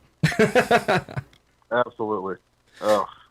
You know, so and another thing, you know, you mentioned that you came into the band in January of last year, you know, so you came in, you know, what was it, like right before, you know, the big COVID hit, you know, where it shut the world down. You know, you join a band, you're like, oh, this is awesome. I'm going to be on tour. You know, I'm going to be doing what I love to do. March comes around, boom, COVID. Where were you at that time when pretty much the entire music industry ceased to exist for the next 9-10 months? Well, so I joined him in January. The entire month of February was a bunch of rehearsal time because in March we were supposed to start the tour with All That Remains and Hell Yeah. So that was supposed to be like almost 2 months, I believe. Yeah. So it was basically a crap ton of preparation, and then March hit. I left my job, you know, was about to head up to start tour. We got up there, and basically we were just rehearsed because they were like, yeah, tour just got canceled. So we rehearsed and I went back home and then sat there for 4 months. So we were talking to Ava earlier, and they tour pretty big, like doing shit like what you guys are going to be doing. Are you going to be retaining a job while you're on the road, or is that like your sole source of income? It's actually, so I've got technically two sources of income. One is the band. The second is writing that I do when I'm home. So when we're on the road, you know, I do the touring thing. When we're back home, I do a bit of everything. I do some ghost writing for people. I do drum programming and whatnot. So that's kind of where the other income comes from. Besides that, I just do Uber Eats because, like, with how this year is and how next year is going to be, like, I'm not going to be home really enough to hold down a conventional job. That ties into our nuts and bolts perfectly, though, because I think the segment of the show we did at the top of the show. Yeah, I think a lot of people have this misconception that once a band gets to a certain level, it's, hey, we could quit our jobs and like everything's hunky dory. We're made for life. And it's like, it's the total opposite. Like, you fought to get to that point, and then once you're there, it's almost harder, and you got to grind and dig more. You can't just quit your fucking job. Even though you're going on this big badass tour, like, yeah, I'm still doing the Uber Eats. I'm still doing this. But to build on that, the ghostwriting thing, how did you come into that? And, you know, is there any... that was something that I discovered once I friend requested Myles, you know, and I need to shout out Adam from Magdalene for setting all this up. You know, once I got the, you know, friend request and Myles, you know, accepted it, I'm like looking through and I'm like, oh shit, this guy can play guitar. He can sing. You know, you well versed, you know, for, you know, usually drummers, they just know how to hit things. He's looking at me, by the way. And that's the extent of it. They know how to hit things and know how to keep time. You hey, know, I do booking too, motherfucker. You know, you can play guitar and do all this. You know, how did you get into that realm? You know, the songwriting, you know, are you writing you know, who are you writing songs for? You know, explain that part of what you do. So I can't really go into the who too much, just because I don't want to sacrifice their legal reasons. It was worth a try. Yeah. But the why, like, I've kind of always like loved writing, and I learned the guitar so I could kind of write. But like, actual recording came because I had ideas for songs in my head, and I just wanted to be able to get them down, and I just had to figure out how to get them down. And so when I figured out how to do that, I'm like, man, these songs are coming out pretty good. And I started posting them up. I'm like, hey, this is what I do. And then after a while, like during COVID, I just wrote like 30 songs. Like, they were all different genres, different styles. And I'm like, there's nothing's going to happen with these songs. And so I started just kind of posting clips like, hey, I've got this, you know, what's going on? If anybody wants to have a song to write to, since we're all not doing anything. And people started hitting me up like, hey, I like that, but could you write me something kind of like this? And then it was like the little light bulb went off, like, oh, I could capitalize on this. So just out of genuine curiosity, like, when those people hit you up, like, given the amount of time that you put into it, was it like actually fairly lucrative? Because I seem to find myself in the same spot where I'm a drummer, and a couple practices, like, I had something in my head, and it was really weird because Danny was like, oh, just play and I'll write to it. And it kind of worked out that we wrote like part of a song, but there was just times when I was like, fuck, I wish I was a guitar player so I could actually like get across what I was thinking in my head. I know I'm not going to be able to play guitar because I think that ship has sailed. I've tried before. But given what you've said, like, when that light bulb went off, like, was it actually like, holy shit, like I could actually make a few extra bucks doing this? Because it doesn't seem like it's anything incredibly difficult. It's really not. I mean, I kind of get what they want to do. They send me a couple references, and I pretty much just try to get as close to those references with also kind of giving them whatever their style usually is. So it doesn't take long. Usually I can knock out a song in about a day or two. So, I mean, it's quick for me, it's quick for them, and then they get like every single dry stem to take to their own studio and kind of piece it up. Like, literally all I do, they give me the idea, I give them the roadmap. So everything for them at that point is up to what they want to change. You know, if they want to rearrange something, they don't like the guitar tone, they can change that. They give them all the drum stems, they give them all the drum midis. So, like, it's kind of just like, this is the idea I've given you from what you have given me. Take it and run with it. So is this something, you know, you said how prolific you were during COVID in writing and getting all this stuff. Is this something that you're able to bring to Saul and be like, yo, I got these tracks, you guys, pick, you know, take a pick. He comes up with a whole mixtape like, hey, motherfuckers, check this shit out. Take a pick. Is that something that they take advantage of, that you can write songs and people like these songs? You know, are you able to bring songs to the band that you've written like that? Yeah, I mean, we all have a folder of stuff that we can all contribute to, and I mean, if it's just a riff or if it's just a chorus idea, like, we all throw them in there, and kind of pick them all. Like writing for Saul is an incredibly collaborative effort between everybody. It's like not one single person's writing all of Saul's tracks. Like it's really, that's one of the things I love about the band, is the fact that like everybody in the band can write a Saul song. So like it's been cool to be able to help, and like with the next album cycle, I'm going to be able to help as well. I got to help with 3 songs on the last record, but I'm stoked to be able to help with whatever next one we start on. Hey, the first album I was ever on, actually I wasn't even on, I just financed it, so you got a leg up on me big time.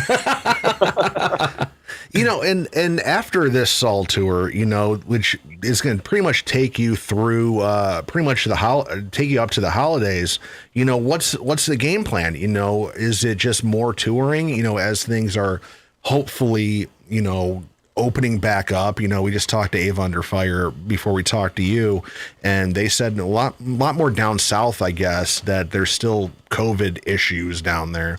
You know, is it just more touring for you guys, or is it, hey, let's come up with some new tracks that we can go and record? I think it's going to be a little bit of both, honestly. The one downside to COVID happening is we released an album in October of 2020, and we didn't get to tour on it until the fall of this year. Ooh, yeah. So we missed pretty much an entire year of touring on an album cycle. So we still got to catch up with that before we can really talk about the next one. Have you guys tried to like think about utilizing like live streams? And I know it seems like maybe you guys missed the curve with that, because back when everything was locked down, it was like every band that had the ability to do it really good was doing it, like Motionless in White, August Burns Red.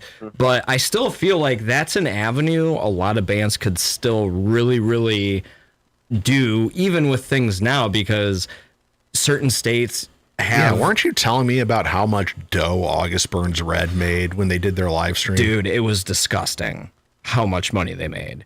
But even on top of that, like certain venues, right? Like you guys are in that kind of intermediate area, I guess. If you were headlining your own tour, I don't think you're playing the Fillmore.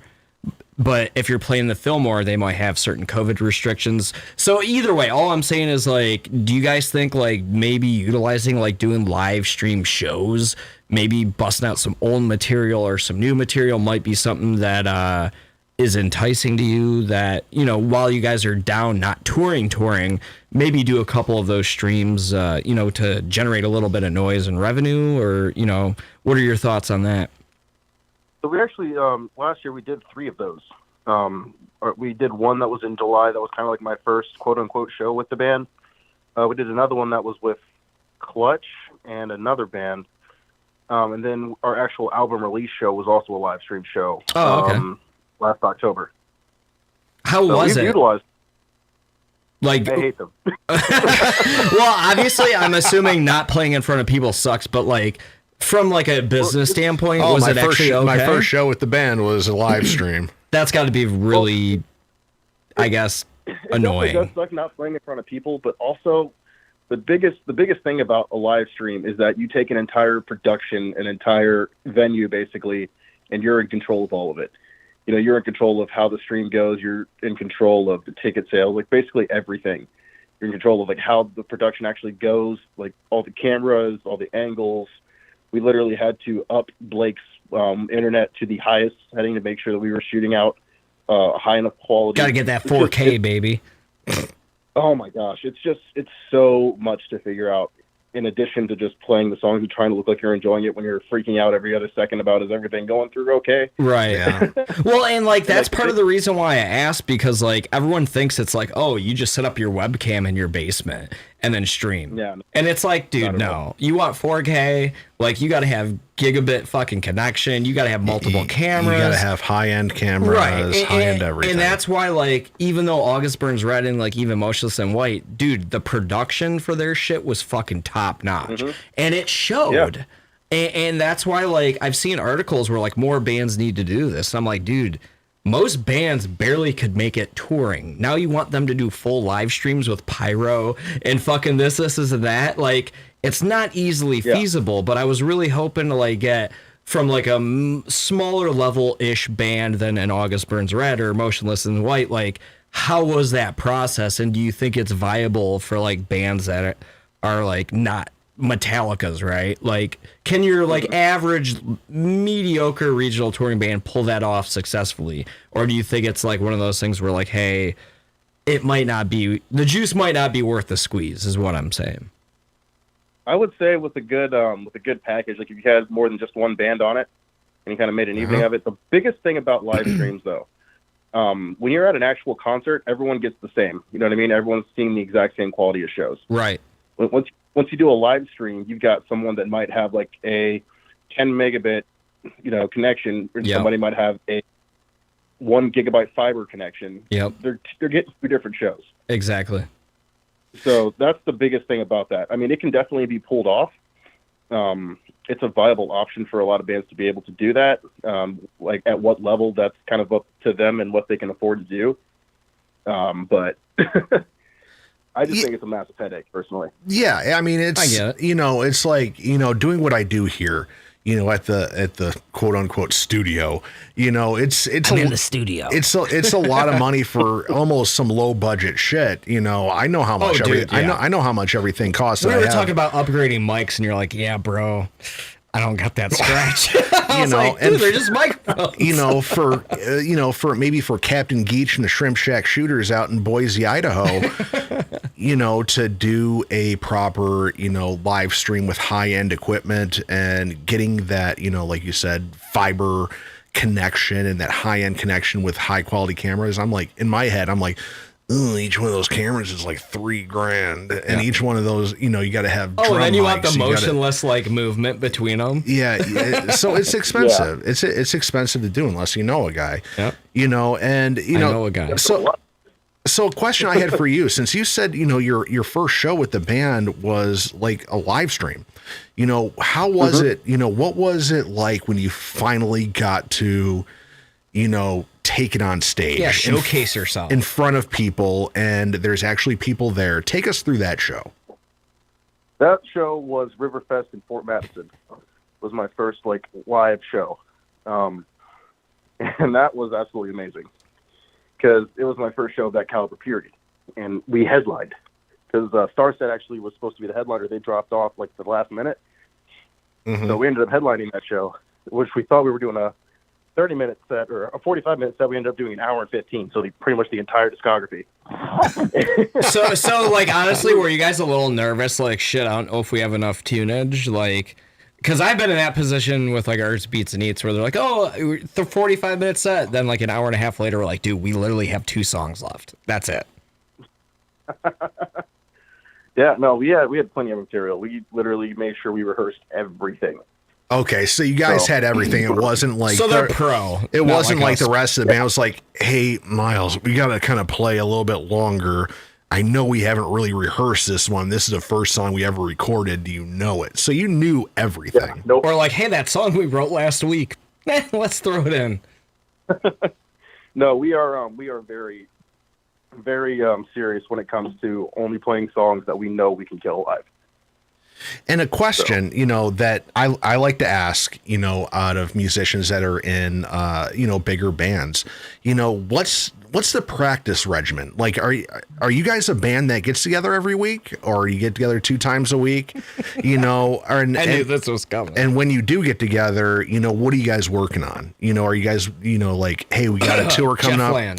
We got a tour coming up. Let's go through all the songs, or how's practice work with you guys? So I live in Ohio. The rest of the band is based out in Nebraska and Iowa, with our rehearsal space being in Iowa. So every time we rehearse, it's an 11 and a half to 12-hour drive for me. So whenever we rehearse, we usually do it for a weekend. It's usually 2 or 3 days, maybe 4 days, almost right before a tour. So usually it'll be, if we started in Iowa, and if it hasn't been a long time since we played, for this one, we didn't do a rehearsal, we just came off of a tour. And it's going to be 25-minute sets every night. So we're like, no, it's all of our radio singles. We know what we're playing. But when we actually get together and do rehearse, usually we'll spend a day kind of playing through the songs and hitting any transitions if we need to, kind of mapping out where the changes are going to be. And from that point on, it's just kind of making sure all of our production actually still works, all of our lighting and whatnot, and everyone's ears sound good, and it's making sure our gear is all ready to go. Everyone's confident in their instruments and themselves. But besides that, like, we get together, we jam through the songs, we're like, yep, cool, and we get out on the road. So you mentioned like the lighting and everything, and that's kind of something like I've been kind of interested in, like when we go see the Avenged Sevenfolds and, those kinds of bands, like they have sick pyro, sick lights. The biggest difference I've noticed between like the touring band that is really, really good live, but like could amplify their show with a little bit of extra, like what are some things that you would throw out to bands that are like trying to improve their live performance without breaking the budget? And, what does it all entail, like, to do what you guys do from, like, not only a tech standpoint, but, like, from a musicianship standpoint? Like, hey, you got to play to a click with backing tracks, and you got to have X, Y, and Z to be able to pull it off. Could you elaborate a little bit on that? So the cheap version of it would definitely be playing with a click and having all of your stuff DMX and MIDI programmed, just because that's the only way you're going to be able to basically get away with doing it without an LD. Any other time, you're going to have to, I guess if you're going to do it kind of on the cheaper side, a few par cans literally on the ground will go a long way. Like literally 2 on each side. Get those to sets where they're doing some stuff that's in sync with the music, you'll automatically elevate your performance. Which is very easy. You've got basically 4 fixtures that you got to put into a DMX chain, and that's done. Anything past that, even if you just have like a decent LD that's at the venue, just kind of give them the colors that you want for, like, give them like a spreadsheet and like, hey, these are the colors that we'd like. And like, this song's high energy. This song is, kind of more laid back. This song, like, push it. This song kind of like, just give me some faith. Kind of give them, like, make them your LD for the day. Okay. Throw them a couple bucks for it. And like, that'll set you apart for sure. Were there any resources that you utilize, like on the internet or whatever, to like kind of figure that stuff out?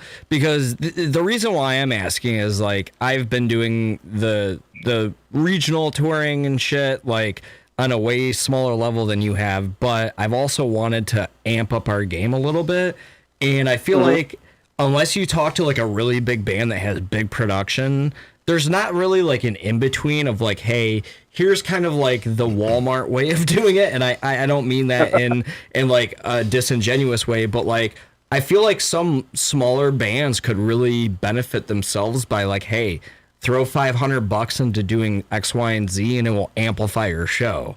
And I feel like a lot of bands think they're going to make it off of just playing. And it's like, dude, sorry, that's not how it works. Like, you need to put on a show, and part of putting on a show is, whether it's 20 minutes, 30 minutes, 45 minutes, having it seamless with the lights, like everything, you got to bring the full package, and that's part of the reason why I'm asking. YouTube and forums, honestly. YouTube's forums and other bands.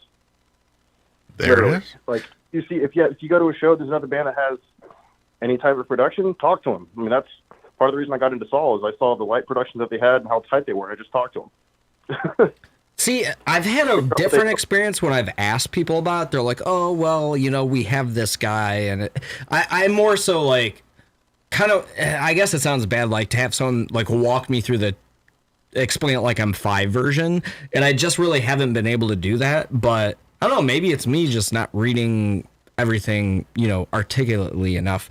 But no, I appreciate everything you've said on the subject, because I think a lot of like younger or growing bands could really benefit from, invest $1,000 in your light show. Do this, and like it can make a huge fucking difference. Set yourself apart from everybody else. Exactly. I mean, we've played shows at whatever local venue.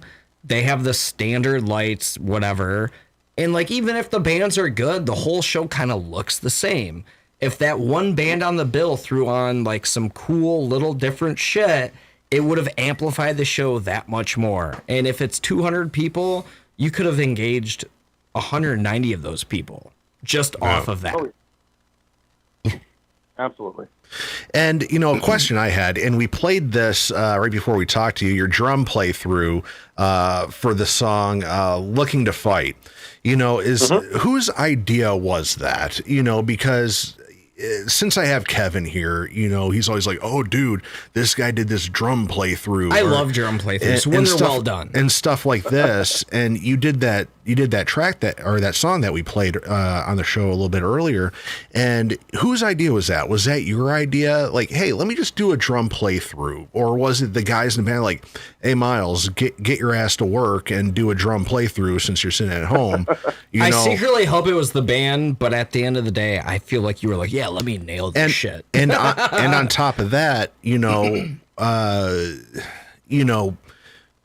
whose idea was it, and why did you decide to do it? So I can't remember if that was management's idea or the band's. I know we had talked about it, but I guess little tidbit / secret, we actually did that in the exact same room in the same day that we shot those music videos for Looking to Fight. Oh, so we did the drum playthrough, the guitar playthrough, and the bass playthrough all in the same room. It's called bundling. Smart. Yeah. It's fucking smart. You got somebody that does something good and they've got time, take advantage of it. For sure. It's called, hey, we paid for 10 hours. The video only took us 5. Let's get some more content out of this. Dude, you throw a couple extra lights in there, like, boom, you're gravy. As long as you can nail it. Yeah. Those lights that actually are in the video are the lights we use on stage.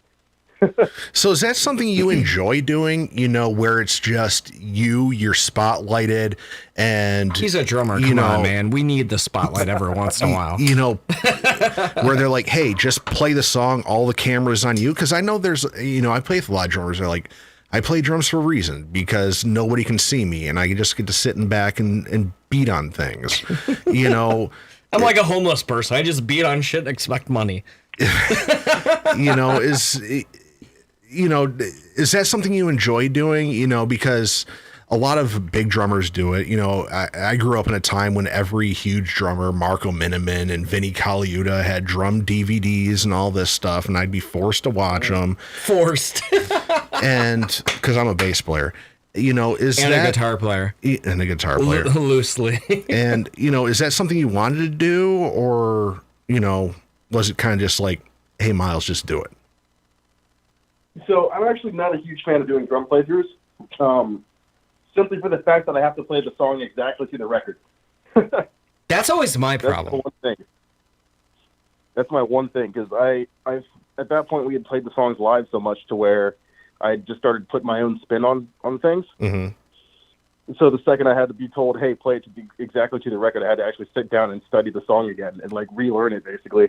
Says the guy doing stick tricks the entire fucking time and looking animated as fuck, which is not a bad thing. I'm not really as animated playing, and I could imagine trying to play it especially if another drummer wrote it.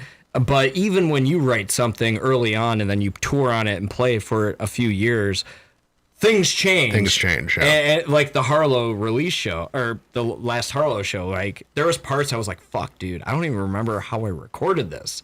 Because I was like, this doesn't feel the same as I'm playing it now. But no, your drum through video was phenomenal. You really have a very, very good presence, very animated, and it looks fun, dude. I wish I had some of that technicality in my repertoire. Dude, we actually had to go back and reshoot that video twice, and then reshoot my actual drum parts in the song, because we had a buddy that's a big supporter of the band that came out, and he's like, dude, that was really good, but she looked super bored. Oh, that sounds like me. Every music video. Yeah. Yeah. So that was kind of funny, because we actually I went back and watched the video. I'm like, oh wow, I look like I'm working at an office job. So honestly, do you have any recommendations to any drummers out there how to avoid the looking bored? Because when I'm playing a show, it doesn't matter if it's 1 people or 5 people. I have that 1 people or 5 people. Well, whatever, 50, 100, whatever. I don't care. I just rock the fuck out. But when I'm doing a video, I can't harness that same energy. Is there something that you can do, or a tour hack kind of thing? This is what I do. I picture everybody naked kind of thing to kind of embody that, because you looked like you were legit having fun on that playthrough video. literally, you just kind of have to tap into that live feeling. It's weird and it's hard to do, but like the way I see it is, you can mess up a video and no one's really going to care, you know. And So you can just say, "Hey, I'm the drummer." For videos, it's just kind of like, yeah, just have fun with it. You're not unless you got to switch out an SD card, you're never going to run out of tape, you know. Very true. Yeah, for drum playthroughs, you got to play it spot on. Dude, you're burning through tape. No, SD cards, bro. Yeah, when you're doing a music video, you know, I've talked about this ad nauseum on the show, where it's like every single music video that I've ever done, I'm not playing the damn song. I'm just trying to look cool and look entertaining. I'm not playing the right notes. But I imagine it's a lot different, you know, when you're playing a drum through and they're having the track playing behind you, where it's like, ooh, he didn't hit that hi-hat at the same spot it was on the album. You know, you got to be dead on. Oh, that double splash fucking bell hit, he was off a millisecond. Oh, and it wasn't the right symbol. And you're like, Rikki, on the other hand, it's like, I don't even think he's playing the right notes, but no one's going to notice. All right. Exactly. No one's going to look at his hand and be like, I don't think that note's on the 3rd fret. Yeah. If you ever get a chance, look at any music video I do. I'm not anywhere close. I'm just spinning around and doing crap. So, you know, you had this Atreyu tour. We're going to start wrapping this up because we're coming up at 9:00 over here Eastern time. I know you're in Central. And, you know, you had this Atreyu tour coming up. That's going to take you through the end of the year. And I know we touched on it, but, you know, in the shows you're looking forward to, you know, your hometown shows in the Kansas City-ish area, you know, where do you see, you know, Saul going in the next couple of years? Because Saul's been one of those bands that, you know, I've kind of listened to in passing. You know, I've heard it, and, you know, I'm like, oh, this band's, you know, every time I come across this band, they're getting bigger and bigger and bigger. They're playing bigger shows, bigger tours, bigger this, and this. You guys have been on the radar for a minute. You know, I remember hearing about Saul when it was, you know, a smaller band and they were just kind of doing their own DIY thing. And now you're doing these bigger shows, bigger tours. Where do you see this band going in 5, 6, 7 years? Do you think this band has what it takes to be, you know, instead of, you know, you guys opening for Atreyu, you guys are playing those same venues, headlining yourself? You know, where do you see this going? I definitely see us up there. Saul, when I joined, and the reason I joined this band, and the reason I so hastily joined this band is because I see the drive. And that's the one thing I look for every time I like have any kind of interest in being in a band. If the music's cool, awesome. But if the people don't have the drive, I'm not into it, you know? Mm-hmm. And Blake and Zach, they built the trusses for the lights. They got all this gear. They made sure that like the show itself was top notch. They literally take no type of trash from anybody. Like if they want something done, they get it done. And that is probably the biggest thing I respect out of those guys. It's just the resilience and the drive and the commitment. And those three things by themselves will, if we're not on a tour direct support for Disturbed in 5 years, or even just as a co-headliner with Disturbed in the next 5 years, I will be surprised. So do you think that's what sets this band apart from, you know, any other band, you know, that you've been in or you played in? Is that resilience and like, hey, we want this to be done. We're going to find a way to get it done and make our show the best it can possibly be. Is that what separates Saul from, you know, any Captain Geach and the Shrimp Shack shooters out there in Idaho? You know, is that what sets you guys apart? I absolutely think it does. Literally, I just, what's the best way I can say this? There's a difference between wanting something to get done and committing to getting it done. You know what I mean? Mm-hmm. Like you can say, I want my band to be signed in the next 4 years. Awesome. How are you going to do it? And they're just like, it'll happen. Again. You know, like, let's throw money at it. It'll happen. I mean, and that's another thing too, investing in your craft. Like Mm-hmm. a lot of bands want to do the shows, they want to get to this level, but they don't want to invest in it. Mm-hmm. Oh yeah. Every band I've ever been in. How much is it to record? Well, can we do it cheaper? And it's like, you gotta find that like in the middle thing. Like, obviously no one has 40 grand to go drop on an EP, but you don't want to spend like $2,000 and have it sound like shit. Like, there's concessions that need to be made, but you need everybody in the band to be on the same page, pulling the weight and have the same vision.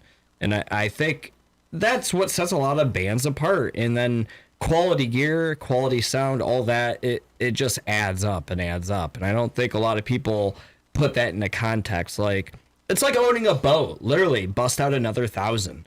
Oh, we're going to go record. I need to reskin my whole kit. Oh, exactly. I have these cymbals to record. I have these cymbals for play. Oh, fuck you, Rikki. It's the fucking truth. You know it. You're just a bass player. What are you talking about? But you get in what you get. You get in what you put in, or you get out of it what you put into it. For sure. You know what I mean? So if you put in the minimum, you're going to get the minimum. That's just how it is. There it is. All right, Myles, how far is everybody away from picking you up to get down to, what is it, Texas for your first show? I'd say they're about a half hour out. They said if everything goes well, 8:30. So I'm assuming things are going well because I haven't heard nothing. Okay, so we're going to let you get something to eat and gear up for this huge tour you have with Speaking Atreyu. of gear, can I ask one thing real quick? Oh, here it goes. Favorite piece of gear on your drum kit? Go. Favorite piece of gear, my stacker, 100%. I've got so I play legato cymbals. I've got a 12-inch Caspian on top of a 13-inch. Well, it's a 12-inch Caspian effects splash over a 13-inch Luxo hybrid China, and I call it the Saul stack. It's what I use 100% on the Toll mostly. And every time I hit that thing, we go into that song. I can't help but smile. Do you know what that is, Kevin? No, it sounded beautiful though. You know what? Because for me as a bass player, I hear Kevin hit cymbals, and it's just a loud, obnoxious noise to me. For people out there who are like me who don't know jack about drums, what is it about that? Go into that. Your cymbals or whatever that stackers. The stackers. What's a stacker? I always love drummers that use them, but I've been hesitant to do it just because of the fact that I try to keep my kit pretty minimalized, but at the same time, I'm always afraid of putting expensive cymbals together and breaking them because I'm a kind of a little cheap ass.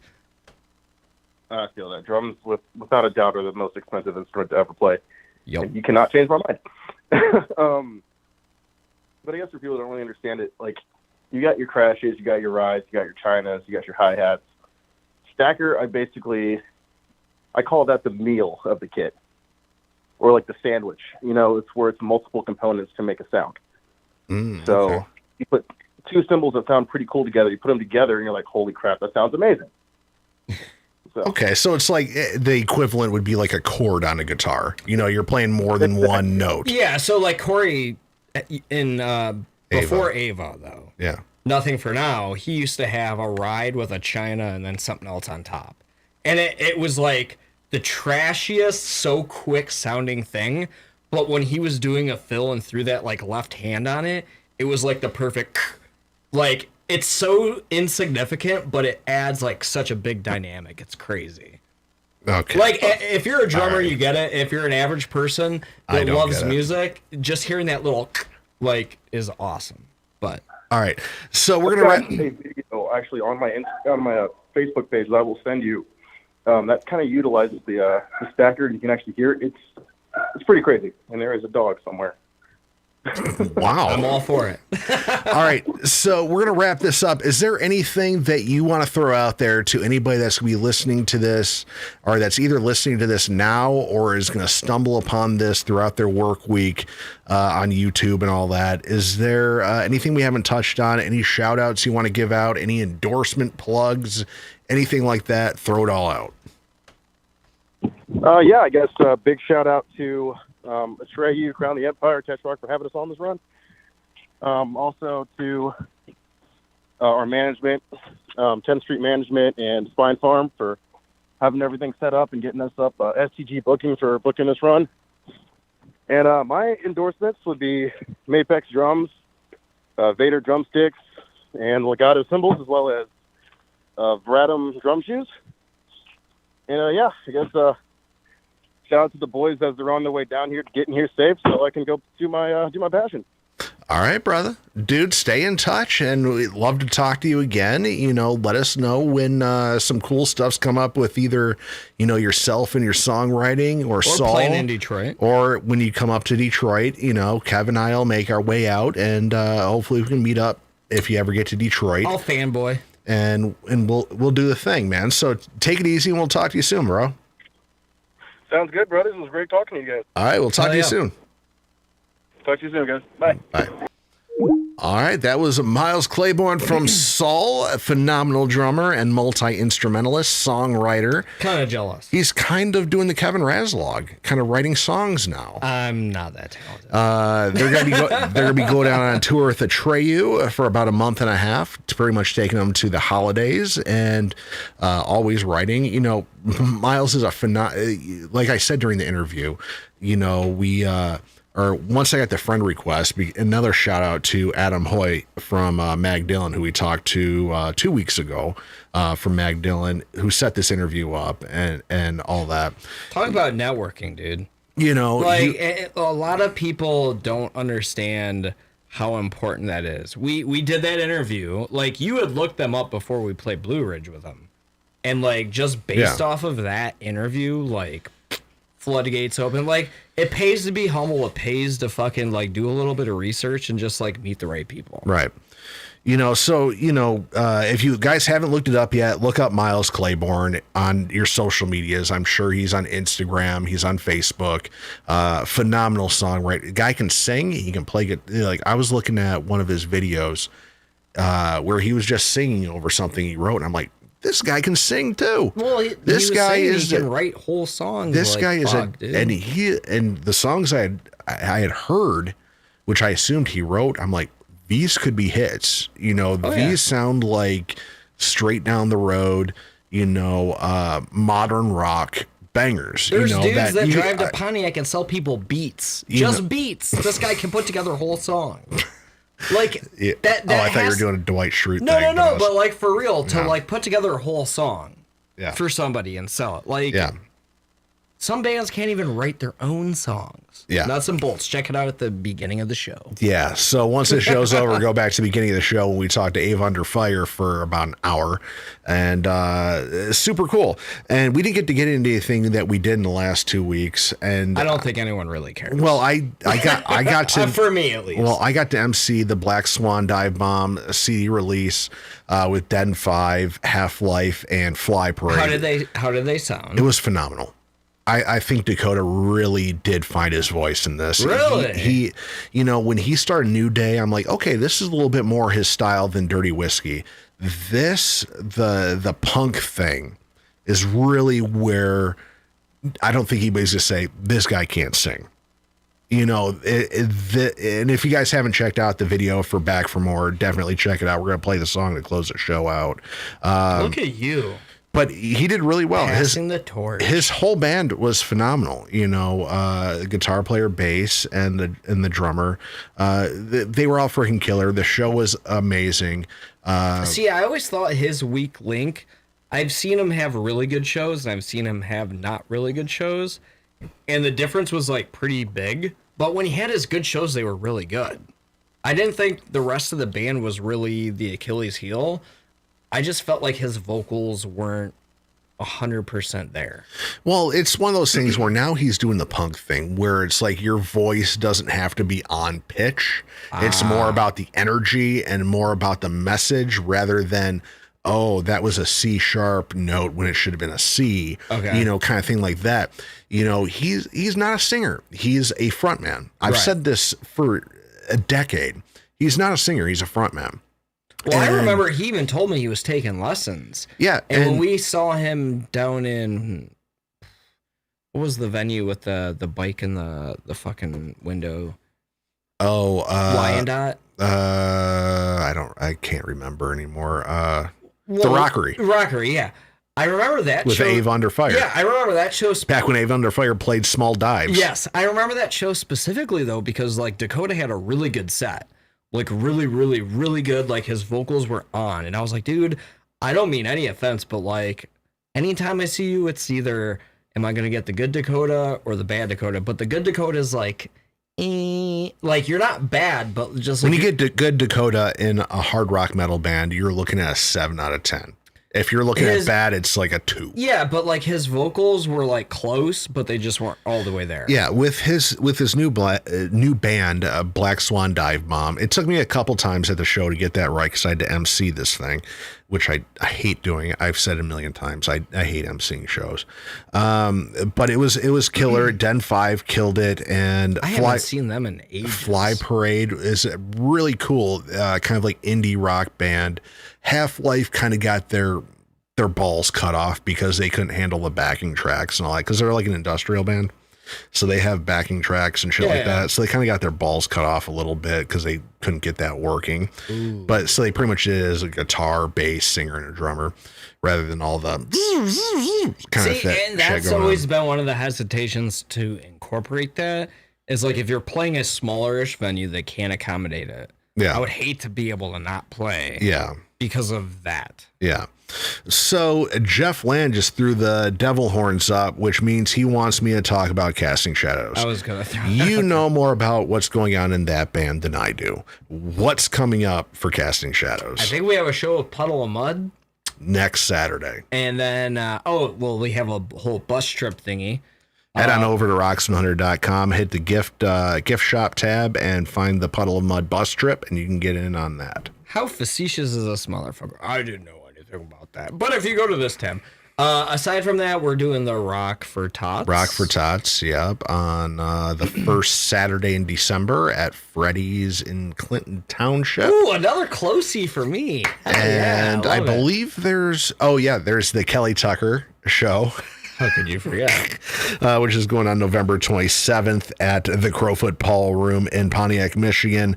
Kissing Candace, Casting Shadows, Influence, Wisher, Reject the Silence, Craft Conviction, and Through Our Eyes. God, I got to replace that. Special performances by Shudder and Stone Clover. Let's also remember, though, there's a lot of other unannounced things that are going on there. Yeah, I got some cool stuff. Like if you knew Rikki, Kelly, myself, anybody involved in the scene in like 2012 to 14, there's going to be some cool shit. Like really, really, really cool shit. And at the end of the day, everything's going towards a really, really good cause. Families Against Narcotics, FAN. Yes. Yeah, they actually asked how much Narcan do we bring? And I was like, however much you want. I don't know how much Narcan I need, but just bring the whole kit and caboodle. It's going to be a fucking fun night. For a good cause. I'm like my post the other day. So I'm super nervous, but this show is going to be fucking awesome. It's going to be very cool and very special. And it's, if you knew Kelly, it's going to tug at the heartstrings. It's going to be very, Should I release a bombshell? Release a bombshell. Release it on to 3 people that are probably still listening. New Shudder song. Oh, shit. Yeah. Yeah, Casting Shadows was supposed to do a cover song, but I don't know if we're going to get to it because we can never get together to rehearse. I haven't seen Kevin Raslog since the last fucking show we did. I'm open every day. It ain't me, bro. Wow. It's a thing. Wow. And just add to the Rocks 100 docket. Rocks 100 is sponsoring a show December 10th at Diesel, a Merry Metal Christmas toy drive. Fallen Stronger, Cougaran, Forge the Sun, Vulgara, Vase, who we've had on the show, Soldiers of Scrape, Salvations, End in Catharsis, 10,000 Teeth, and Portal of Pazuzu. I believe that has That's a good name. I think that has the guitar player from Battlecross in it, if I'm not really? Huron. I believe Huron's in it. No shit. It's $12 at the door, or an unwrapped toy of children's apparel. That's Rocks 100's gift to the children. So Infused Productions putting that together. So a lot of cool stuff coming up. Next week on the show, I have no fucking idea because I'm going through a train wreck of life right now. We didn't get into what's going on in life and all that, but you'll notice that there's a bed over there that's disheveled. That's where I'm sleeping. Is the little one hating you that much? It's a tough situation. Oh, Jesus. Yeah. Marital issues. It's a thing. As you were saying, I have her dialed in. She'll make me a sandwich every day. Well, I don't know if she's going to make me lunch in the morning. For the whole week you go back to work? Yeah, for the whole week I go back to work. You just got to share that account with all the attendees, bro. Hey, babe, here's my Weeble. So super cool. You should see my Coinbase account. Oh Jesus! So drops the panties. So next week we'll definitely have somebody. I have a few people in mind that I'd like to talk to. I'm gonna shore that up this week. So just make sure you head on over to Facebook.com/Rocks100. Hit the like and subscribe and all that, and you'll be up to date with who we're having on next week's show, or next week's Pump It or Dump It Band of the Week. And I think I'm gonna get Grippo on here. I've been failing epically at that. Yeah, we got to get him on here. He's going to Cave. Yeah, he might as well come here. No, I know, and like I'm catering them for the show, so like there's a whole bunch of things that have been going on in the background, and that's why I took a break from social media. Is like, hey, I need a little bit of decompress, but this whole Crowfoot show has had me like stressed as fuck. It'll be at this point that show is. It's going to be amazing. You know, it's the stress because of somebody I will not name. Voldemort. Way to go, Erica. There you go. Has amplified it significantly. Yeah. But it's gonna be a good night. Definitely come out November 27th. A lot of tears will be shed. So I said I was gonna play some Black Swan Dive Bomb. Is there anything else you want to throw on here before I get you out of here? Before you have to go to work and I have to go to work. Because I got one more week to work. I got EVA Under Fire on here. I was literally going to say throw an EVA song. Yeah, so I'm going to do EVA Under Fire, Heroin. Thank you to Amanda, Chris, and Rob for talking to us in the first hour. Rob gave us a lot of time. Yeah, he did. I think he gave us more than fucking Chris. Well, because he's my birthday brother. We have a thing. Him and Amanda, or Ava, have the birthday thing. We're all Aprils. We're all Aries. That was like me and Tucker and Planky. We're all June. Yeah, so... 3, 6, and 9. Okay. The last two were nicer than 3. Okay. So we're going to play some EVA Under Fire, Heroin. Again, thank you to Ava Marie, Rob, the whole Ava family. Rob and Chris Slapnik for giving us the update on the Skillet tour, the Theory of a Deadman tour, and chiming in on the nuts and bolts and harsh truths. Thank you to Myles Clayborne from the band Saul, who's getting he should be getting picked up anytime now to start their tour with Atreyu. Awesome interview. Definitely check I them out. appreciated a lot of like the in-depth part, and part of the reason why I asked some of those questions was because I found myself in a similar situation about like the backing tracks and doing all that. I would love to pick his brain more on it, but yeah, no, great interview, very down to earth. Super stoked for those guys. Thank you to Adam Hoy from Magdalen for setting that up for us. Hell yeah. And we will talk to you next week. We're going to get out of here. I'm going to go to bed because I got to work. As do I. Don't worry. Next Sunday, I'll be able to drink Claim that unemployment check. Playing that Marvin. I'll be doing it. So you guys take it easy. Be good. Go, Rikki, go. Be nice to people out there. Don't be cruel. Be nice. Tip your dasher. Tip your shipped. Because Ricky's going to be there. No, I'm doing shipped now. Oh, shipped. I'm doing shipped now. Tip your shipper. So there it is. So here's Heroin by EVA Under Fire. Then we're going to play Black Swan Dive Bomb, Back for More. And we'll talk to you guys next week for episode number 122 of the Rikki Roxx Show right here on Rocks100.com.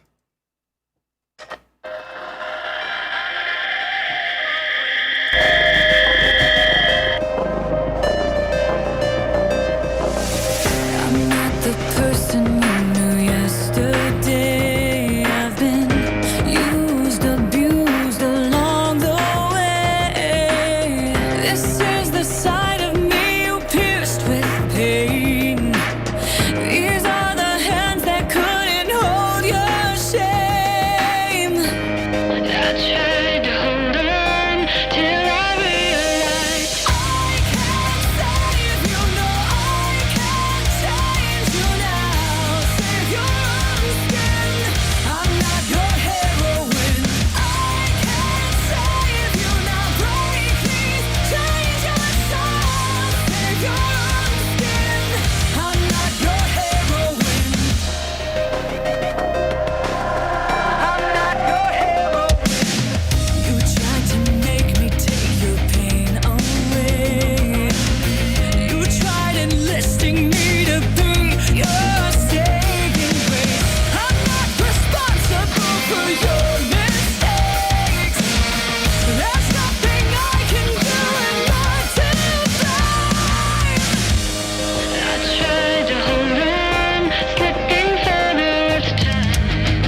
of the road, living with regret. I'm broke, bruised, battered and scarred. Broken, bruised, and I'm back for more.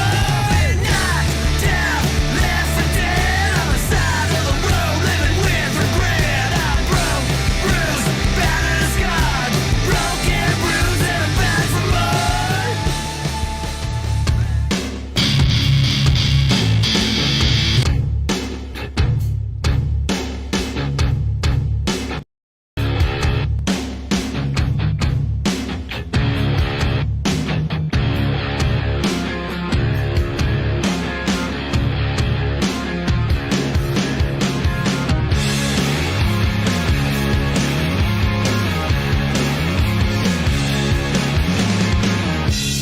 Living alone, you know I'm feeling so fine. If I could write that book, I'd title that bitch is crazy. I stay up so late and then I sleep until noon.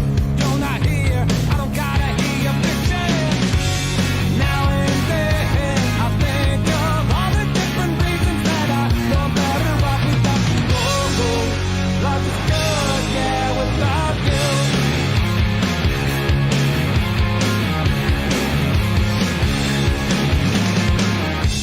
Alone tonight, I find I'm thinking of you, but don't get flattered, girl, when it's only masturbation. The sex is so great, won't ever take that from you. Who you fooling when your birth control's an aspirin? Now and then, I think of all the different reasons that I know I'm better off without you. Oh, my life is good, yeah, without you.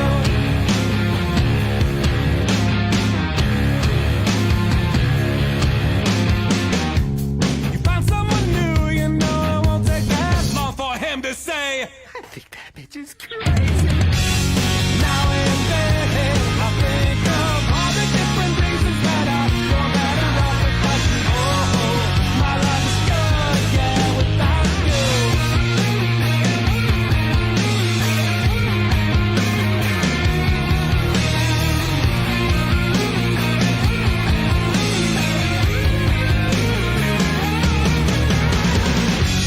Now and then, I think of all the different reasons that I know I'm better off without you. Whoa, you always ask me to.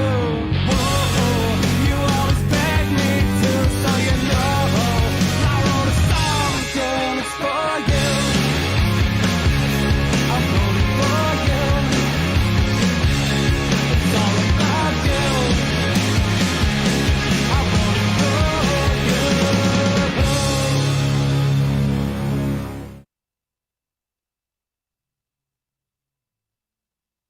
Rikki Roxx, Rikki Roxx. It's Rikki Roxx, coming out of the box. Bitches come in flocks, trying to steal his jocks. He needs to be contained with padded rocks. It's the Rikki Roxx show, spreading like the pox. Rikki Roxx, Rikki Roxx. Rikki Roxx, Rikki Roxx, yeah. Rikki Roxx, Rikki Roxx. Rikki Roxx, Rikki Roxx, yeah. Rikki Roxx up in your grill, motherfucker.